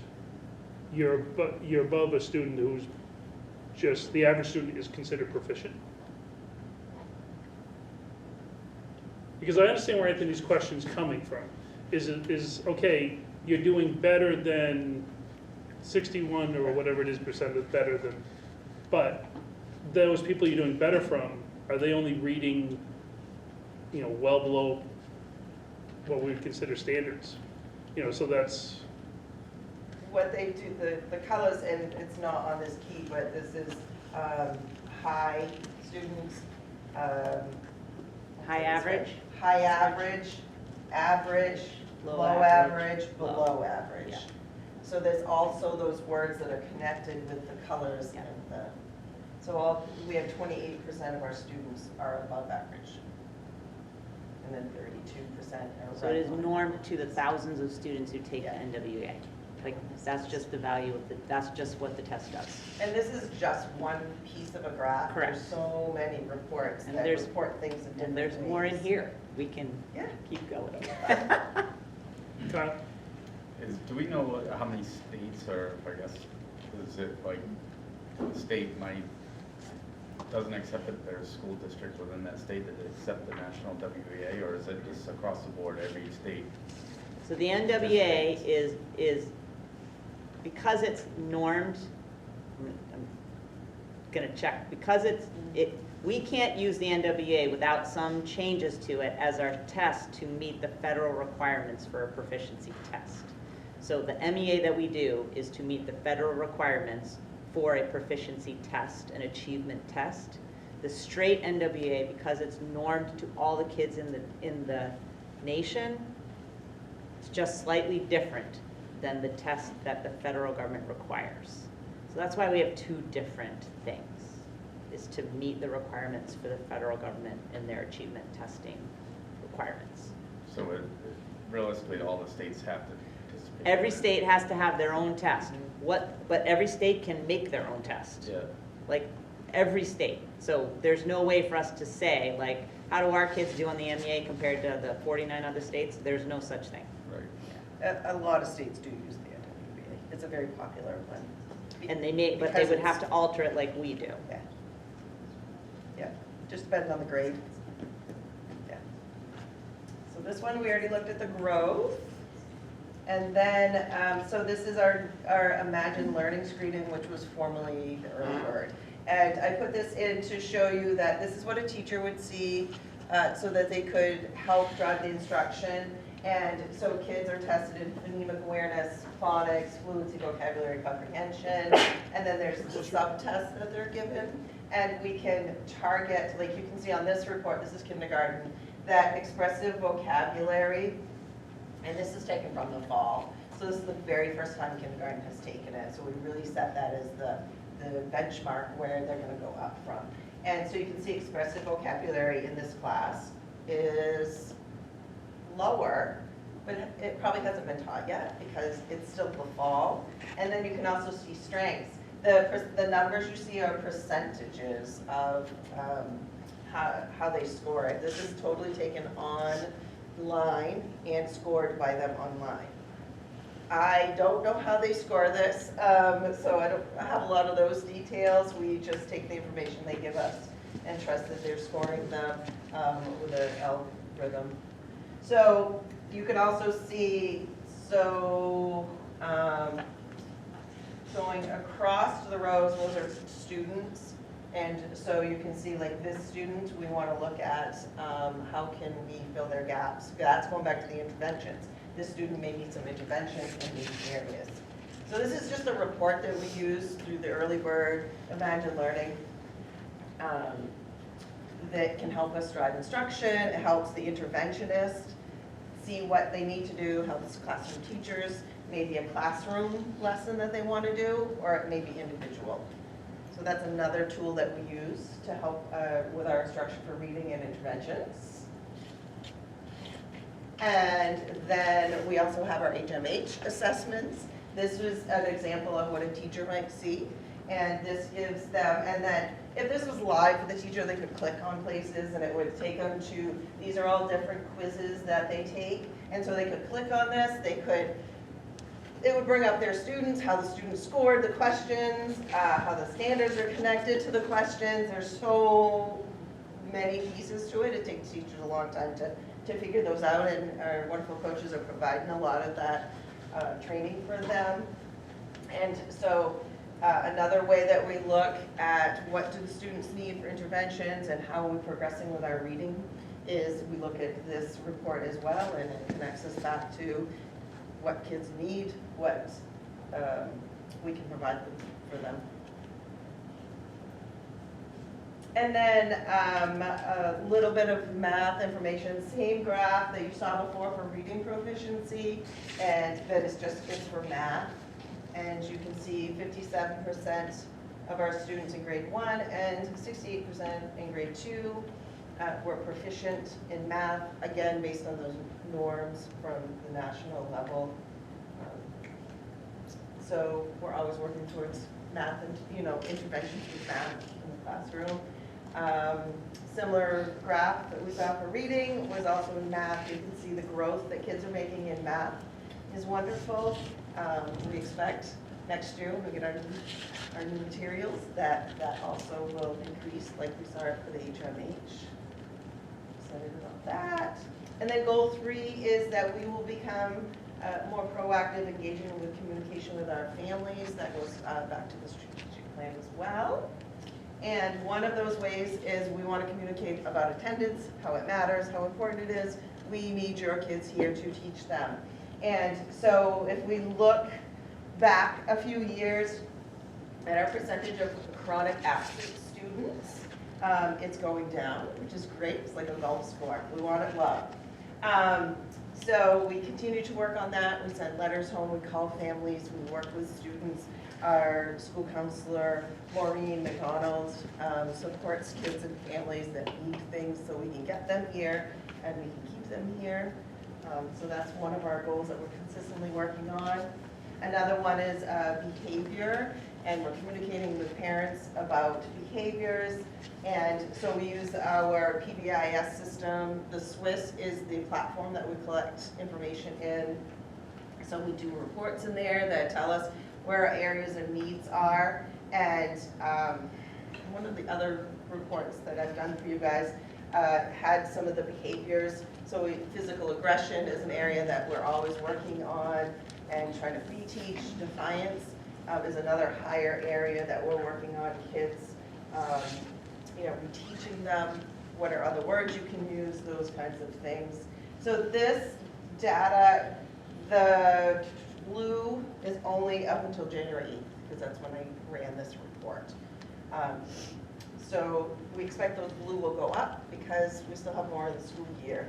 But we can see how we're doing so far this year. And it gives us an idea of what areas that we need to work on, and we want to teach kids more and do classroom lessons with them. And then, this is what we were talking about earlier. So, last summer, before I went on my cruise, as I lovingly like to call it, we realized that our new materials, the HMH reading materials, also had an SEL component. And we were looking at second step, and I discovered that we didn't have some materials in our classrooms.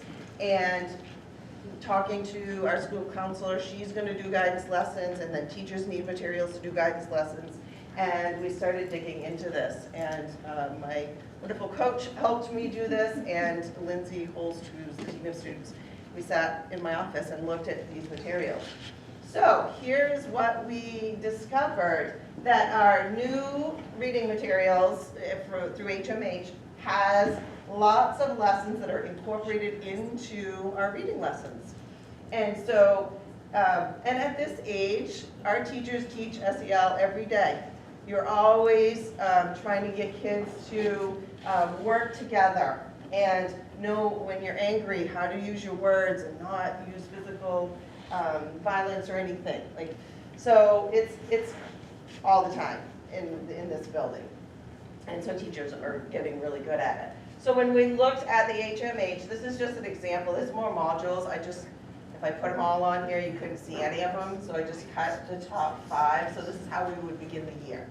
So in kindergarten, teachers are working on self-awareness, and the colors we discovered, Carrie and I were looking at this, and we wondered what the colors were. So all the yellows are self-awareness, so across grade levels, you can see that they work on it in module 2, sorry, 1 and 2, and then in grade 1, it's module 3. So that's what the colors represent there. And the best part about this is that it's embedded in what the teachers are already doing. So they read a book, they're talking about the organization of the text, they're talking about the characters, they're talking about the setting of it. And then they're talking about, well, how do you think the character felt in that? How did the character's relationship, how were they working together? And so these lessons are already using the materials we have, which is fantastic because those teachers lots of times read those books 2 or 3 times. The first time they're looking at comprehension questions, they're looking at setting and character, and then they read it again and they're looking at a lot of self-management, responsibility, and it goes along really well with our PBIS motto of be responsible, respectful, and safe. And so that's what we're trying to teach the kids, is those kinds of self-monitoring themselves, using kind words, being kind to other people. So if you go to the next slide. So here are some anchor charts or posters that the teachers use. These are wonderful. They're already in, they're a click away in the HMH program. And they, most of the right teachers have printed these in color and they laminate them so they can use them year to year. And in the lessons that are provided for them in HMH, they tell them what poster to use, here's how you use it. And these are, fun, colorful for the kids, they're easy to read. They can display them in the classroom so they can refer back to them all the time. And then one more. So here's an example of a lesson. And all this is prepared for our teachers, which cuts down on their prep time, which is wonderful because they don't have a lot of time. And so they have all these slideshows. So they pick what they want to teach or what goes in that module, and it tells them directions. Here's what you need to say. Here's the poster you need to use. Here's the book you can read that goes with it. And so that's wonderful, so everybody's getting the same thing. All the teachers are teaching those skills as a grade level in each module. And you can see how it cycles, those modules cycles, and hit all of those different traits we want kids to have to just be productive citizens. So the teachers have loved it because it's there for them, it's ready, it's already part of what they're doing. They can talk about it all the time, not just at a guidance lesson, but they're talking about before they go to recess. Okay, how are you going to be kind to your friends? How are you going to be responsible? So it's been a good addition to our day for our teachers. All right, questions? Take the SEL out of the questions, because we're going to step into that in a second. Does anyone else have any other questions? There's so much information to share. Yes. And then we're getting ready to start some data collect mid-year. We do a lot more data collection, so there's a lot more to share after that. Well, I guess I'll say thank you so much. Thank you, Lane. All right. So now we're going to step back into the past. And we do have a motion sitting on the table by Anthony to request that the curriculum committee review SEL programming or curriculum currently used in the district. That is the motion how as I understand it. Is that the motion as you understand it, Ashley, as your second? Do you wish to keep your second? No, we've kind of finalized that. Okay. So we have a motion, we have a second. Do we have any other further discussion on that motion? Yes. I thought we established earlier that we don't have a social emotional learning curriculum. We just have materials that are part of the curriculum. I think that's part of the problem, but yes. It's part of the problem. Well, just the fact that we're not, it's all kind of, but yes, I think, so we don't really have a curriculum, so it's a program, so we're using and so forth. And I believe their understanding is they would like to review So what's being used in lieu of a curriculum. is that true? We are told in the curriculum committee that the word curriculum includes program materials. So it is the standards and it is the program, right? So when we say we want to review the curriculum, we're reviewing whatever we're using. In this instance, we were just talking about a curriculum that we already approved, right? So is the idea to go back and look at that curriculum? I think this particular case, how it would incorporate it to me is, it was, and I appreciate it being found because it is a financial plus to the district, and at least at this very low level, not elementary, grade level. Younger level. At the younger grade level, it's fairly well incorporated and looks very good to me. But I don't think we evaluated, I do not think, because I was on the curriculum committee at the time, we didn't evaluate the curriculum committee as meeting the social emotional learning curriculum overview work. So kind of like this was something that was not, we didn't evaluate it in that fashion. So yes, it's part of this particular part is part of a curriculum that we have approved, but it was approved as a language or English curriculum, not as a social emotional learning curriculum. So if it's being used for that, I think the question is, should it need to be addressed as that aspect? Because there is concern without the community, there's definitely concern in the community about the social emotional learning aspect and curriculum being used within districts. It's just not our district, they hear about it in other ones as well. So it's just kind of like, we want to know where it's being addressed. Bree. I'm questioning if we're maybe thinking about putting the cart before the horse. And with respect to Carrie's work around the strategic plan, I'm wondering if we should go back to that and hear thoughts more about this, where we're at with this within the strategic plan before just jumping ahead to curriculum work. Because if we're going into the curriculum committee to try to start talking about SEL curriculum materials that we like, that we don't like, that we want to bring in, that we don't want to use, etc., we always have to make sure we're still grounding it in strategic plan. So I guess I would like to hear maybe more, not tonight necessarily, but I wonder if we should have like an update about that goal from the strategic plan that can guide the next steps that we should be taking. Where are we at with that, and what should we be doing with that moving forward with, whether it's completely embedding the HMH SEL up through 6th grade, which is what we have it for the district. What are we doing about middle school, high school? Like, I think there's a lot to bite off and chew and really figure out. When we're talking about this, it's not just what Elaine presented tonight for kindergarten through 2nd grade, just in one school here. It covers all our schools, so I guess I would like to go back to the strategic plan and see that goal and what we should be doing about that and how we're supporting Carrie's ideas behind that as well. Any other comments on that side, for this side? Joe? Just going back, I mean, one of the reasons why I was talking about SEL being in the prior curriculum we've already approved was kind of what you were getting to, Ray, is that we've kind of got these goals with curriculum in our strategic plan.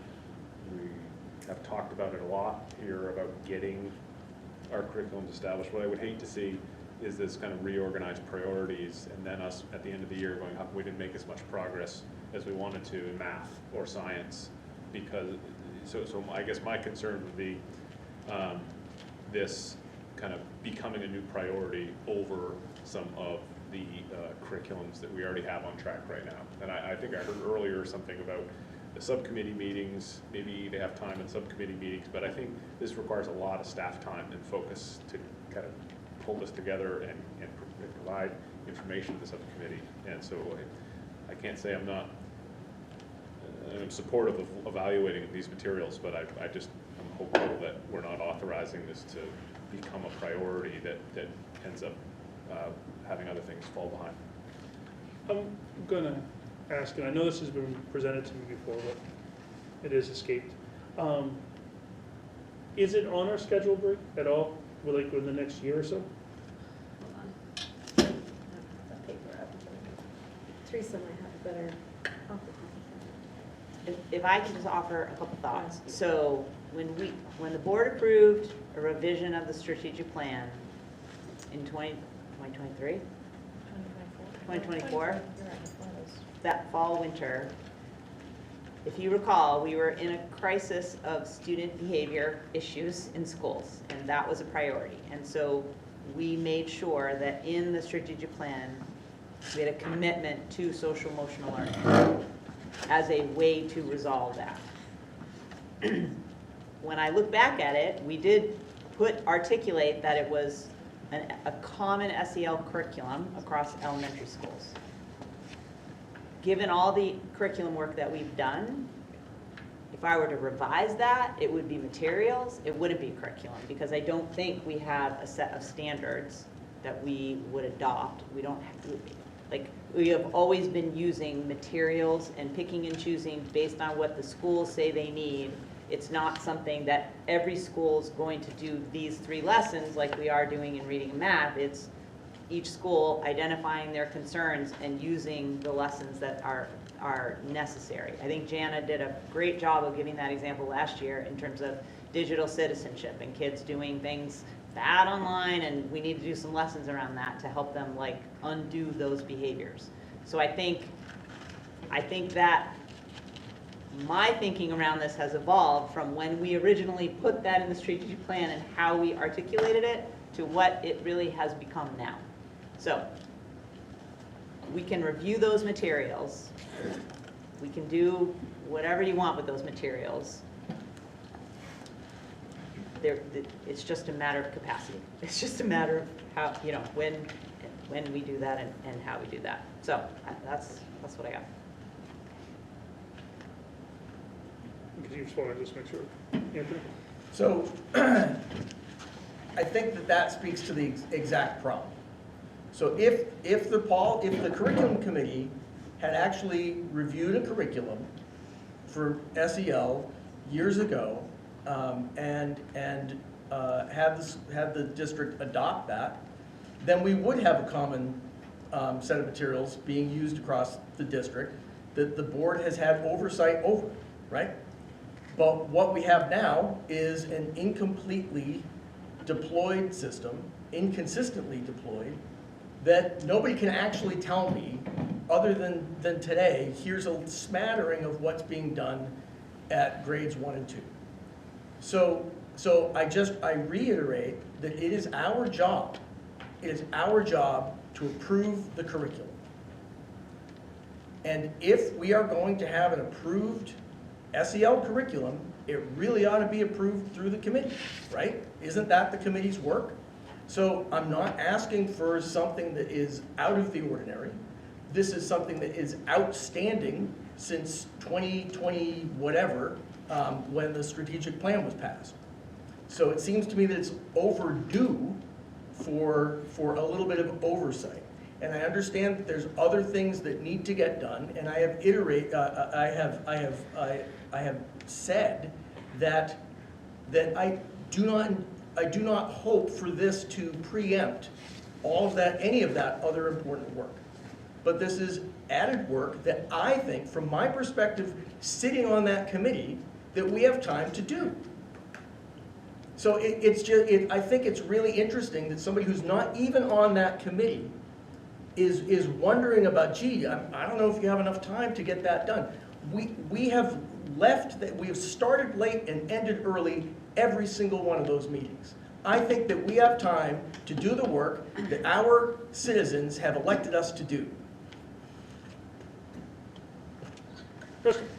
Just to, SEL feels very big to me when Elaine was discussing that this is through reading, but then there's also guidance, but then you also go to gym, and you also go to music, and you're in the lunchroom, and many people are teaching many different things all throughout the day.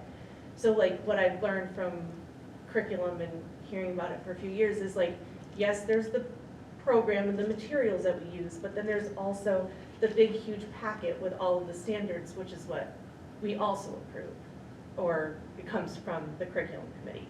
So to me, how would you implement those standards and check students off? Or I guess, who would house SEL and how we were hitting those standards with kids? Yeah, I think that overcomplicates it and turns it into a bigger thing. I think. I don't mean to. No, it's a good question. To I do think that we work. want our schools to be responsive to the students they have. We want them to teach the things that the kids sitting in front of them can't do or don't know how to do.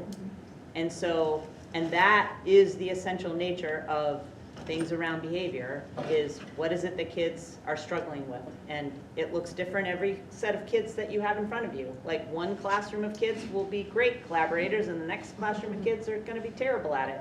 And so you want teachers to respond to what's in front of them. And you want schools to respond to the group of students in front. And that's what's happening. Kristen Conway at TES was the first principal to bring it in. TES was on fire when she started. She was the one, she actually did provide examples of what they were teaching there. I remember it from her presentation, so it's not like it's never been brought because it was something we discussed. But it was considered like, if we don't do this in combination with everything else, things will not settle down at TES.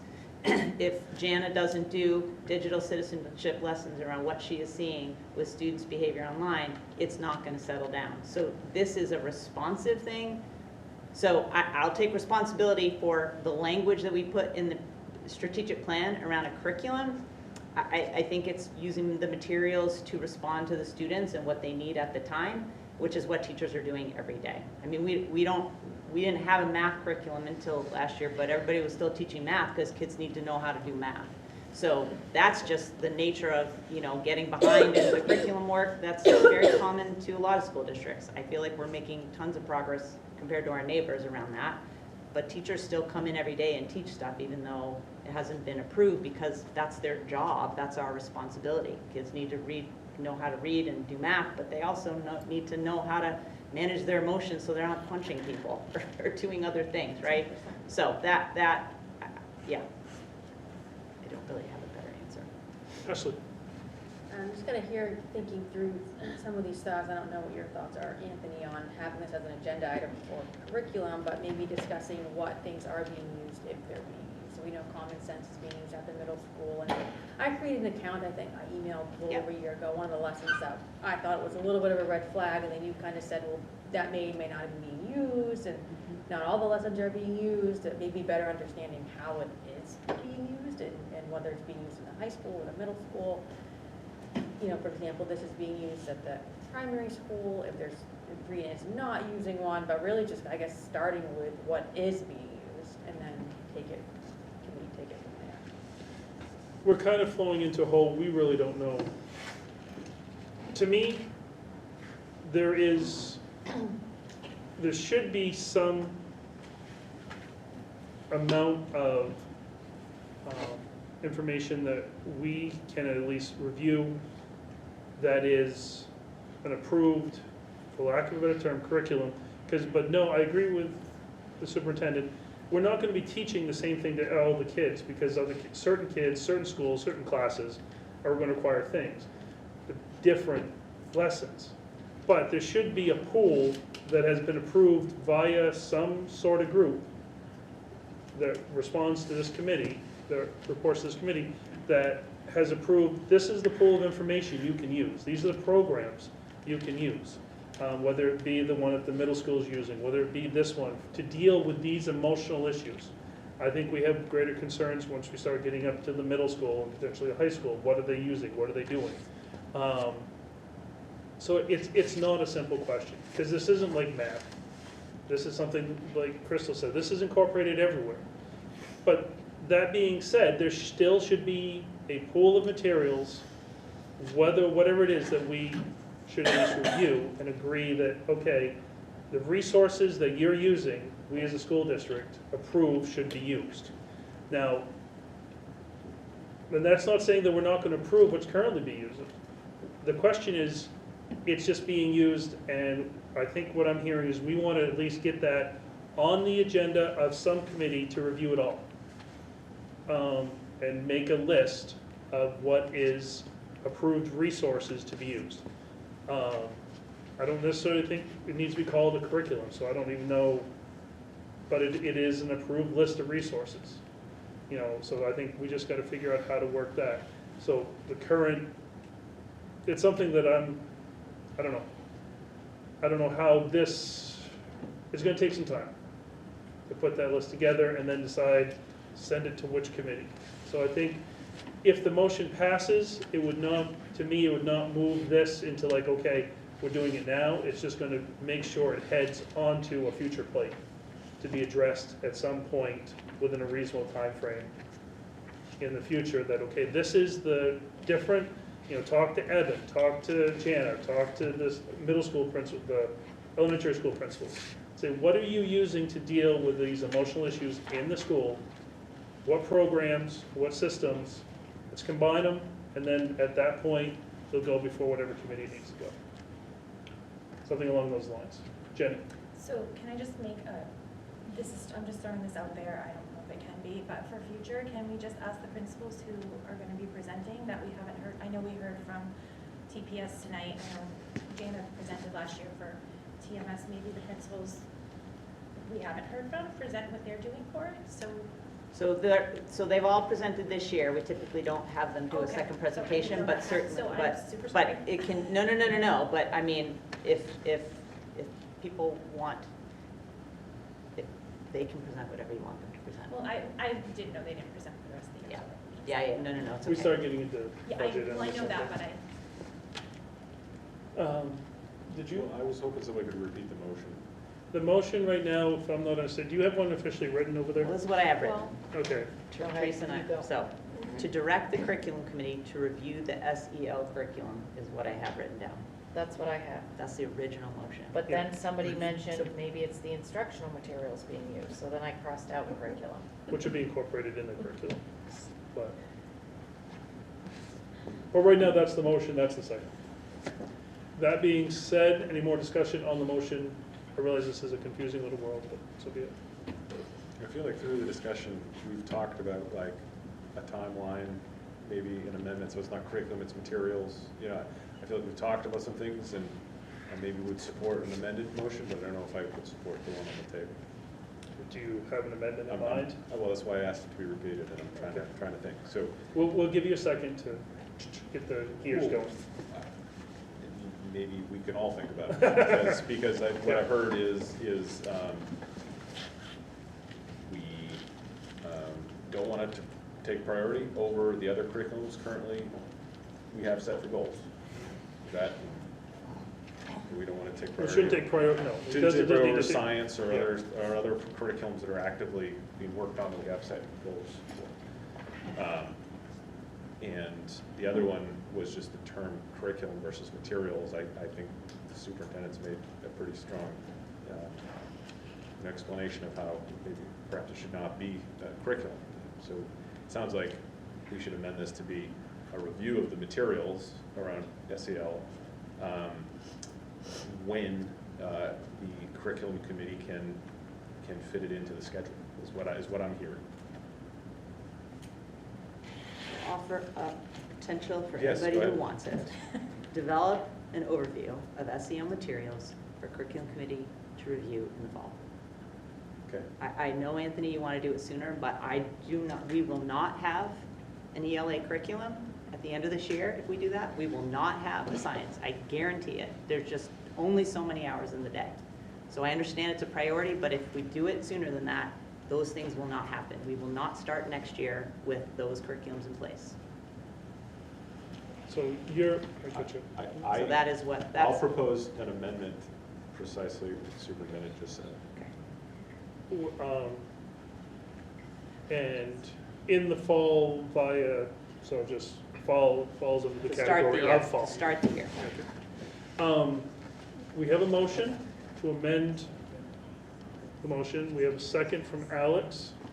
So at this point, we're discussing the amendment, which puts it basically along your lines, but gives it, pushes the timeframe out to the fall.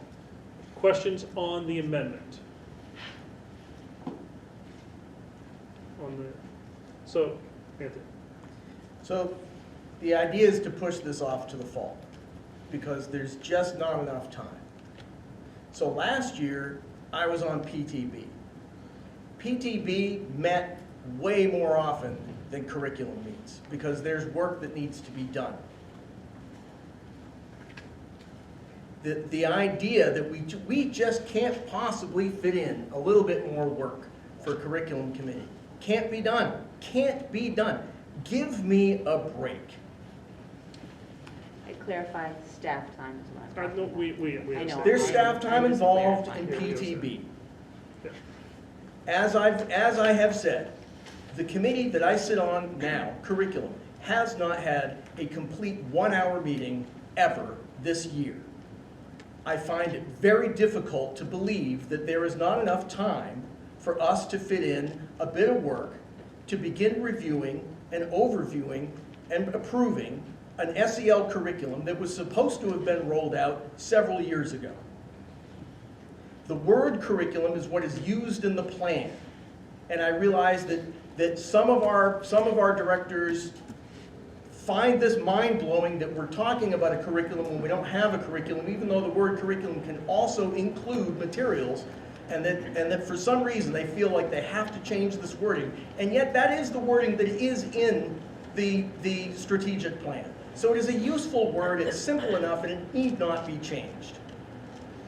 I cannot believe how difficult it has been for me to find a kernel of information about the SEL curriculum. I've been asking questions about it since September, and it feels like somebody just doesn't want to actually let me know what the heck is going on.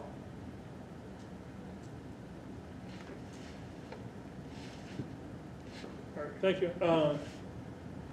Anything else? That being said, all those in favor of the amendment? We all comfortable with the amendments? No? Okay, good. So all those in favor of the amendment? No. Everybody but Anthony, I believe. Opposed? Anthony? So, now for the motion as amended. Can we read it just for clarification, which I think, Develop an overview of SEL materials for the curriculum committee to review in the fall. I'll say, I think it's, yes. Sorry, at the end, it's the curriculum committee in the fall. Yeah, yes. Sorry, I would have started it with, to direct the curriculum committee to, but no, I think you got it correct. Okay. You got it. we all have the idea, that's Yeah. all right. Yeah. All right, as the motion, all those in favor of the motion as amended? Opposed? Same. Okay, thank you. All right, that moves us on. Thank you, folks. That moves us on to 10 point something or other. 10.3. Consideration and approval of the advisory subcommittee's recommendation to hire Skelton Taylor and Abbott attorneys at law for legal counsel in relation to the complaint filed against the district by Maine Human Rights Commission. I'll just start by, before I ask for a motion here, just to say that we have officially, the district has officially been served in regards to the lawsuit from the Maine Human Rights Commission. So at some point within the next 2 or 3 weeks, we have to do something with a lawyer. So I will I will move to, well, we don't have, should I have a report from that committee first, then a motion? Need a motion. Yeah, we need a motion. So we have a motion to do this. We have a motion to hire Skelton Taylor and Abbott. Motion by Ashley, Second by Kyle. Ashley, would you like to report out on that committee? Yes, we did meet to review. Carrie sent out RFQ requests from 2 firms, Skelton Painter Abbott and Stephen Smith Trial Lawyers, and only one was returned. From my understanding, Stephen Smith Trial Lawyers did not want to complete the full RFQ, but they did offer to come meet with us in an executive session, which, however, because they're not a hired lawyer, we're not able to do an executive session with them. And then the conversation just didn't really keep going. So largely due to that, it left Skelton Painter Abbott, who did complete the RFQ in good detail, and are willing to take on this particular case. So that's who we can Yeah, I'll just also emphasize a couple aspects. When it comes to one of the primary issues of concern relating around this whole thing was the financial aspect. With communications with our insurance company, they have waived the deductibles on this particular court case. So for the most part, regardless of who we go with, the financial aspects are the same, or in nil, except for the fact that if we do have an insurance claim, it might rise our insurance premiums. That's always out there, but straight out of the thing. The only difference will be the rate. I see, I'm just going to get you. Okay. The only difference is the rate we are allowed to charge. So they do have one caveat there, one prime caveat. Actually, there's 2. The first one is how much we can pay a lawyer, which is $275 an hour, which is, and then if it's above that, then even though the deductible is being waived, we'd have to pay the difference. So for example, if Skelton, Tainter and Abbott came back at $300 an hour, we'd have to pay the $25 difference. In this particular case, that's not the case. Skelton and Abbott just come down below that $275 amount. The other caveat that they put on this is that there is a $250,000 limit to the whole case, regardless of what each of the 6 different school districts spent. So that just kind of adds on. That doesn't sound like a lot when you start thinking about lawsuits and so forth, but you have to remember this particular court case is this is basically just a bunch of lawyers getting money in this case, because we're not dealing with people we're going to be making payouts to. So realistically, the $250 is probably pretty, going to cover it, because we're just dealing with, we don't have some people. And if that does come along, like somebody does sue us because we're being discriminative, that's a new court case, a different ballgame. I see it. You number 2 after Crystal. And I'm trying to think, was there anything else I needed to? Those are the big ones. They did a good job. All right, Crystal, and then you. I was just curious, what is our deductible? It would have been $15,000, but that's been waived. Okay, thank you. Joe? All I want to do is clarify that the 250 is not just for our school. Yeah, That's all the 6. 250 that is divided amongst all the 6 schools in the case.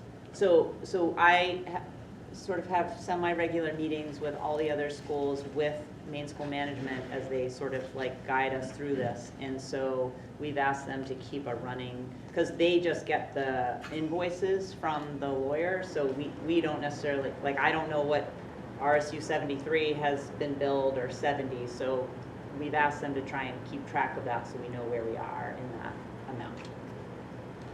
The sad part is sometimes they're not even sure. And I do know through some side conversations that there are some other lawyers involved that some of these districts are going to have to actually pay out of pocket, because there's another lawyer involved who's $600 an hour, and that's not covered under this. So if that's combined with it, so forth. But in this particular case, that's the grounds for it. So just to clarify, we would be voting for Skelton, Tainter, and Abbott to represent us, but that's not necessarily, as you're saying, not every district is going with the same. No, most everybody, I think they all Everybody have else is officially with gone Steve with the Smith. other gentleman. Okay. But he's more expensive. it's, No, the money he's- really, he's no, no, no, no. 275. There's a 275. third lawyer who some of them have worked with in addition to him. So they've all gone with this other gentleman from Baldacci. Oh, Yeah, Steve Badal- Smith. yeah, Steve Jack, Smith from the, yeah, Steve Smith Law Firm, Baldacci's the lawyer. But anyways, he's at 170, he's at 275. So he's actually at 275.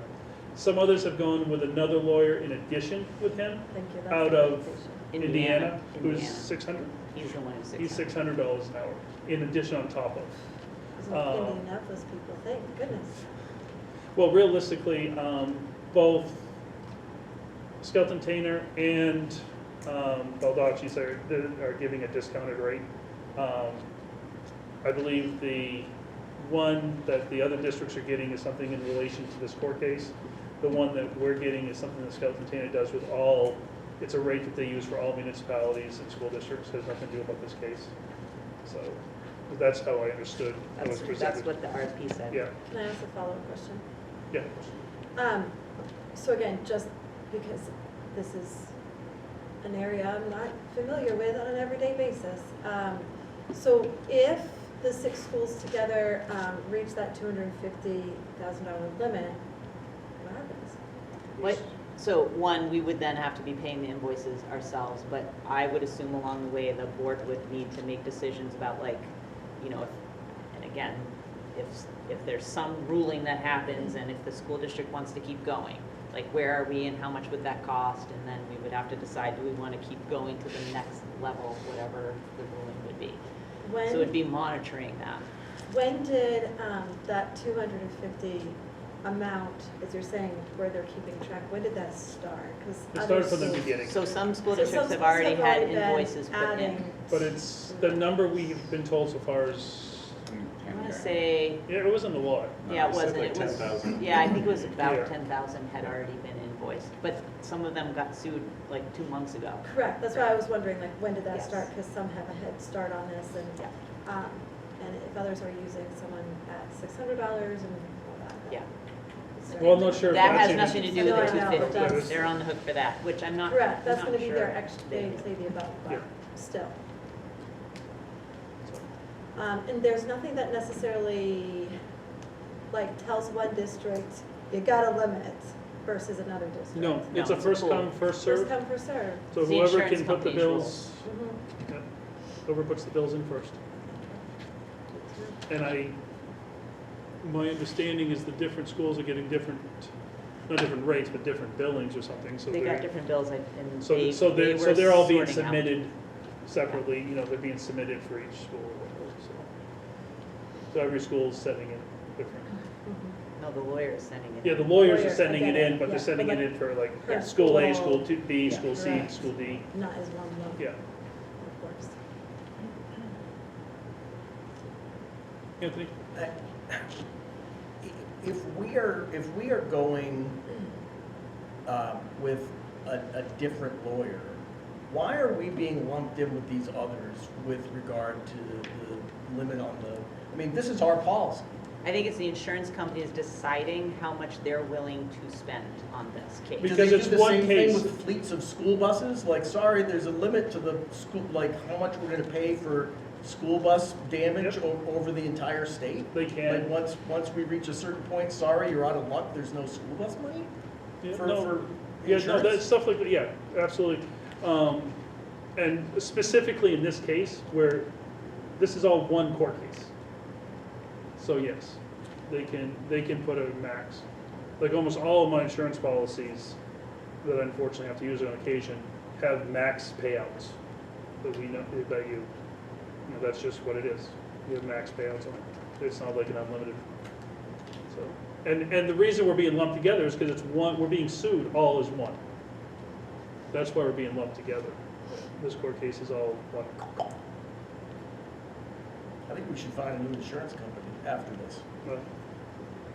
They waived the deductible, which is kind of, my personal understanding, and I don't know that anybody there quite understands why they did that, because that's quite a gift to all 6 districts, why the deductible is waived, but so be it. You don't look a gift horse in the mouth. Anybody else have any other questions? And I did notify, but I didn't notify it publicly, but I just told you folks, what was the date, so it's on the official record in public that we got officially served? Jeez. We'll have that in a second. I'll be able to tell you. Are we able to know the name of the lawyer that will be specifically working on If this we stuff? vote today, yes, we will have that information. If they, once you guys vote, I'll say other things. There's no point saying it now. If we're not gonna- We have to be careful, this is that weird gray area that Right, like that's what I was we're wondering, following what the what's other districts allowed. did because we're following the thing, but Allowed once to we be said vote, aloud. yeah, once we vote, we can start saying other stuff. Okay, that's Once what there are lawyers. That's what I was asking. Yeah, like, once what there am I are allowed lawyers. to say, like, Yeah. which one? She's just looking up, so I can say officially to the world as a whole of when we, in this case, had the sheriff come, was it our sheriff? I don't know, I wasn't there. Oh, I wasn't and when in the the sheriff office. came and actually handed us the piece of paper. Any other questions? It was on Friday morning. January 15th. So on January 15th, I feel like it was January 15th. So last Thursday. It was Thursday. Check, Martha texted me, so I can check my text messages. Yeah, she came down. so who signed for it? Martha did. Martha. It might have been Cassandra, I don't know, yeah. Oh, it was Cassandra. That's right. Should have said you weren't home. Might have come back. So on the 15th, Yeah, January 15th. on the Yeah. 15th, our 20 days start. That's the official, that's something else to be done. All right. That being said, any other further questions? Not seeing any. All those in favor of hire Skeleton and Abbott, and remember, we're hiring this lawyer for this particular series of cases only. We're not hiring them as replacements. All those in favor of hiring Skeleton and Abbott, Is that I believe it's unanimous. All those, oh, sorry, I didn't see you. All those opposed? Is it just brief? Yes, Brett, yes. All right, So I know there's people there's people who've had questions. I have spoken, so Trevor Bryce is the primary person that I've been working with at Skeleton Tainer, just in terms of like the RFP and asking questions. Once the subcommittee met and made the recommendation, I gave him a heads up that that was gonna be what was recommended, and asked him if the board wanted to be available for an executive session on February 5th for questions if the board wanted it. So I will let you decide if you would like, if people want to do that. so, two things there. Well, first and foremost, do you folks want to have an executive session with this gentleman? I believe the general consensus is yes. Breeze not, but let's do I wasn't gonna make this actually a motion. No, I don't. No, but I'm looking, so, You and I set the agenda. So yeah, no, so, but is it feeling like we feel getting lots of, okay, we get enough head nods. I mean, it doesn't need to be long if people don't have Yeah, questions. no. Do you know if he, or, we're gonna request that he be in person. So that's another benefit of this particular firm, is they're in Lewiston. So we know that the lawyers probably live nearby. So hopefully we'll actually have them in person and not on screen. I myself made a slight executive decision there, saying that in this particular initial case, in the initial meeting, I thought the board would probably be willing to spend the extra $100 on travel time or whatever the hell it is to actually meet with them. We'll be at the high school. At the high school, meet in person, at least on the initial time. So that being said, I mentioned what the lawyer tells us will be an executive session and is covered by confidentiality. I'm under the belief, and I've been told that my belief is probably correct, our general questions can be FOIA, whatever that word is. There's an A on the end, not an R. FOIA? FOIA. FOIA. So, if you have any questions, good night, gentlemen. Good luck on your midterms. Have fun. Study hard. I would like to have as many of the questions. I do not expect you to think of them all until we actually meet with the gentleman. Apparently there's an exit over there. Till you actually meet with the gentleman. But if you know of any ahead of time, even this evening, please pass them on. Or we can talk about them now too. How about just email? Email them. Let's just email them over, and so we can get, and then, but I'd like them a few days ahead of time, so we can get them to him, because I do not want it like what we did over to Leeds, where the gentleman came in not really knowing what we were gonna ask or talk about. So, in different circumstances. So let's give him as much information ahead of time, so we can get as many easy answers ahead of time. Joe? You said general questions?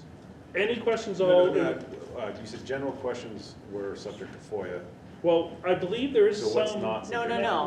When we have executive session with him, everything that he gives us, because once we have I gotta get an engagement letter, he is our lawyer, that is not subject to FOIA. Okay, that's what But I thought we talked that the questions, if we have. Oh, the questions people, if somebody wants to know what questions did board members want to ask the legal team, that might be FOIA-able. I'd have to probably ask. That's the question. The questions Our themselves. question, the questions we asked are. but not the answer. I think, I don't know. That's the only thing I That is think the, that might is the be question, that is the subject big to thing FOIA. up for debate, and that, after our initial discussion, that's why we're like, well, some of these can come out at this point. Yes, Bruce? Well, I guess if you're asking for it to be emailed, then it's in our email. Yeah, so- Yeah, but that doesn't mean it's subject to FOIA. So that, I would get legal guidance on whether or not those Okay. questions have to be provided. Yeah. Regardless whether FOIA, whether they're or not, get them to us as soon as possible. And I'll try, I'm not gonna promise it, because I do have to occasionally forget stuff. I'll try to remember to send you out a list of the questions that we sent him. I'm a little embarrassed, I'm sorry I did not take care of that when we had the representatives here. Of course, Kyle kind of threw me under a bus on that one. Mr. Go above and beyond over there. So, so anyways, I think that basically covers it. Yep.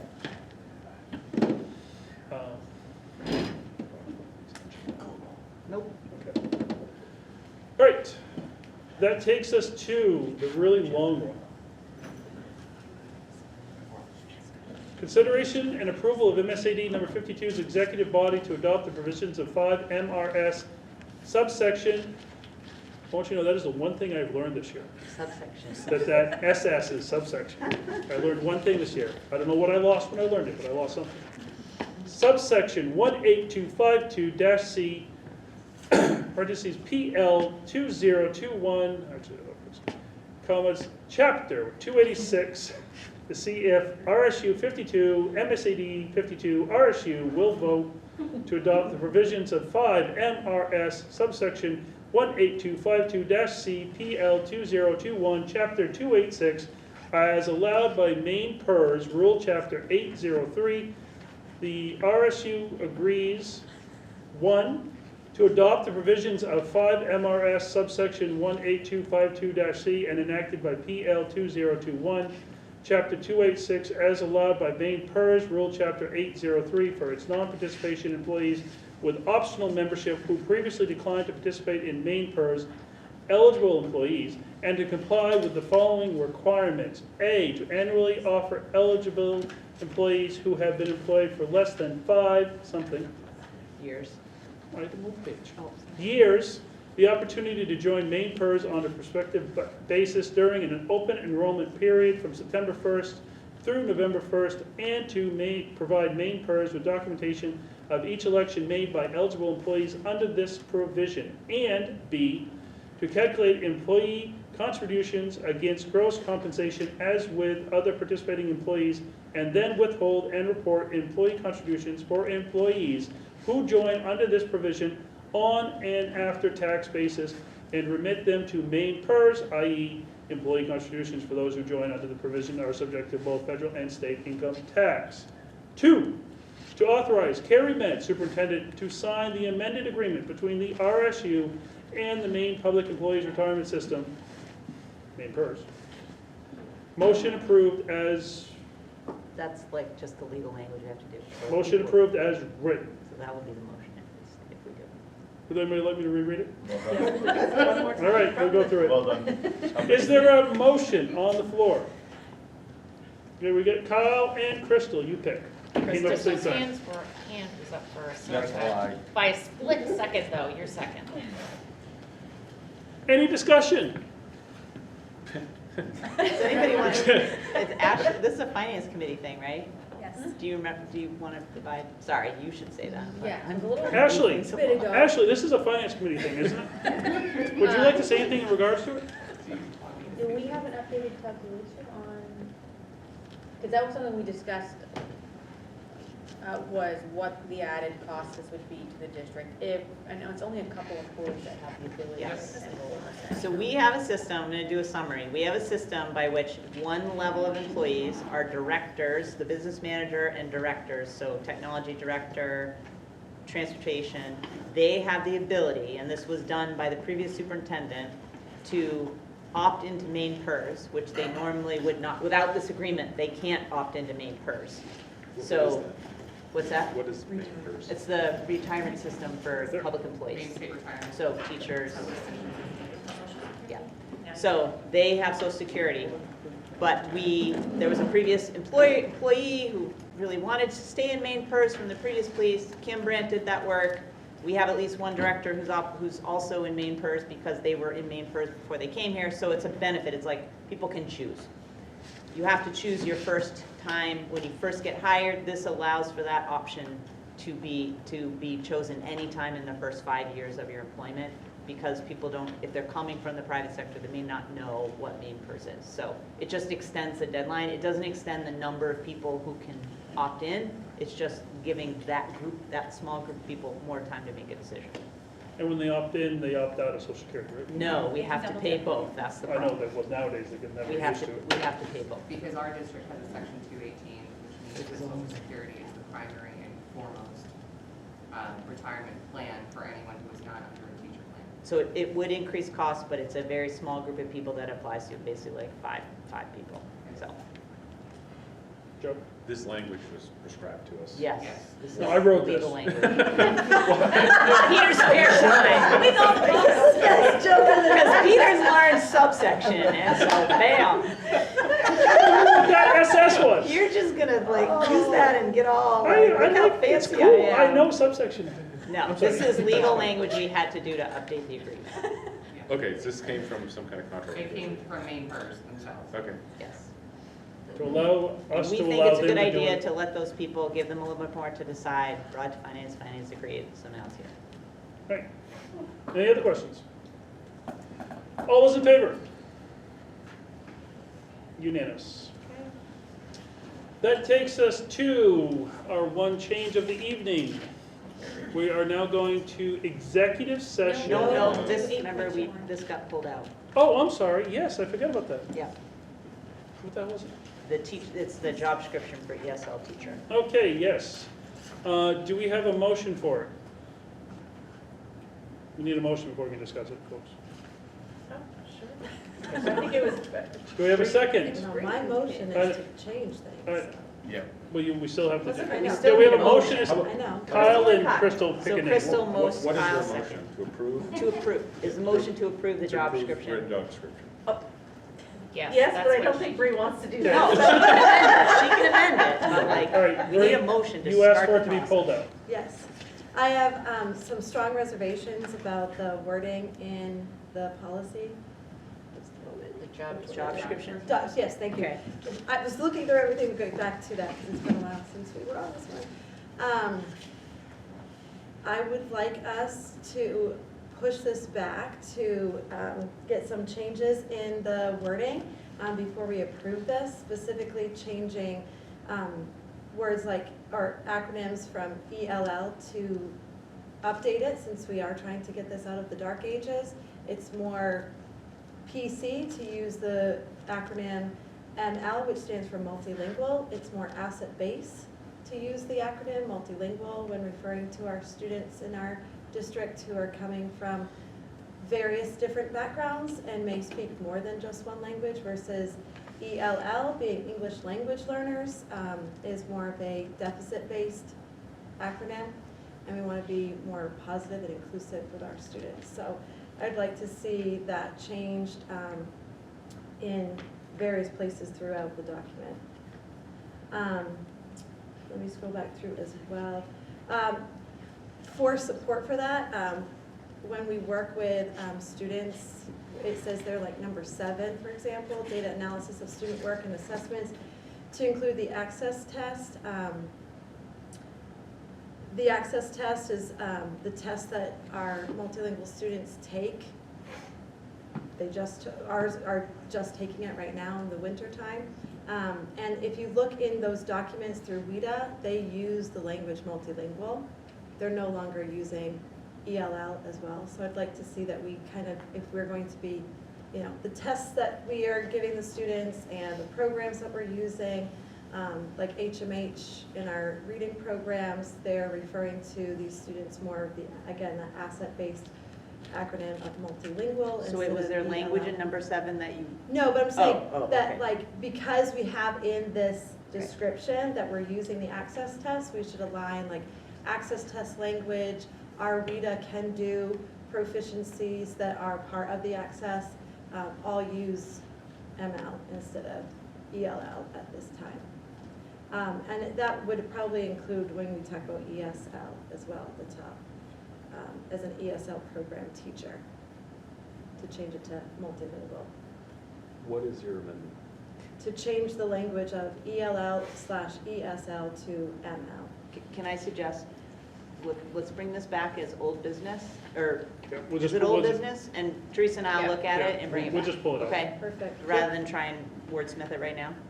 Okay. So it'll come back So the next with meeting. the motion. With your motion. Yeah. In seconds. All right. And one last thing, Yep. on number 8, not using non-English speaking parents and guardians, to again make that less of a negative, deficit-based to an asset-based wording. Any further discussion before they take it away? Ashley? Yeah, it's a couple, 2 questions. One, are we able to decline the motion now, or does it have to come back as old business? We're going to talk about it after the administration, because these come from administration and then we approve them. So they've heard this, so it's kind of, they're requested pulled out, so we've set it aside. We can move to table it. Yeah, but right now we've got it set aside anyways, don't we? You can move to table it. I was just trying to, No, Yeah. like, look at it later this evening? no. Yeah, that's To what the I'm next saying. meeting. In a sense, the tabling is almost doing the same thing. Tabling means we would have to vote to table it and vote to bring it back in. Or the board could vote to approve it as it's written. We can vote to approve it as it is, yes, we Because can. yeah, that would be, can I make a motion? Well, hold on a second, we don't actually have a. We do, we have a motion to motion. We approve. don't The have a job second for the Yes, motion. yes, we do. Crystal and Kyle. No, we don't have a second for the amendment. Oh, because I interrupted the amendment and Yeah. suggested to table it, so I apologize. So we do have an amendment, which we understand what the amendment is, which is basically changing all the ELL to ML, Yeah, right? Yeah, Teresa and I would like to, Well, no, but. we'd like to Is there request some time to. is there a second to the motion to make the changes? I am not seeing a second to the amendment to the motion, which means the suggestions have been made, it's been absorbed, but the motion still stands with the original wording. Teresa and I would very much like to just do some more research to make sure that we have this accurate. That's, so in terms of tabling it. Considering our climate. I'll move to table it. Okay. Okay, we have a motion to table. We have a second by Jenny to table. All those in favor of tabling it, which basically, tabling to reminder means we basically are putting it and at a future date we'll pull it off. Because you're not putting a time frame on the table? No, and you can bring it back whenever you Yeah, I want. know. Yeah, thanks. So, all those in favor of tabling? Whatever, we'll move forward. 1, 2, 3, 4, 5, 6. Wait, I gotta get names. Yeah. So, Oh, sorry.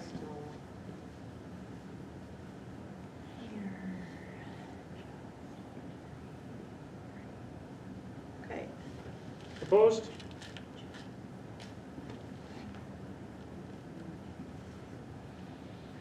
Thank you.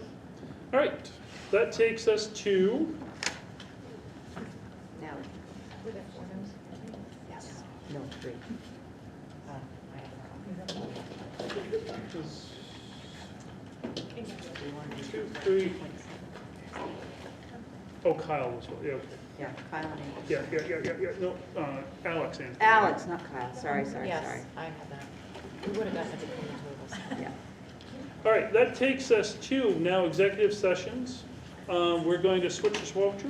So 10.7, request for an executive session to discuss the Tri-Town Education Association teachers negotiations pursuant to 1 MRSA subsection 40516. Do I have a motion? Yep. Second. Actually, Kyle, you were way late. It was Alex and Kyle. It was actually Crystal. Crystal and Alex. Kyle was a little asleep on the wheel over there. My bad. All those in favor, whatever the hell you want to call it, in favor? I think everybody but Bree. Bree doesn't want to, so all those opposed? Okay, Bree, Wait, can we just look, because I do want to make sure I get this. Bree, are you in favor? Of course. I'm Okay, I just- didn't catch it. So we're And unanimous. then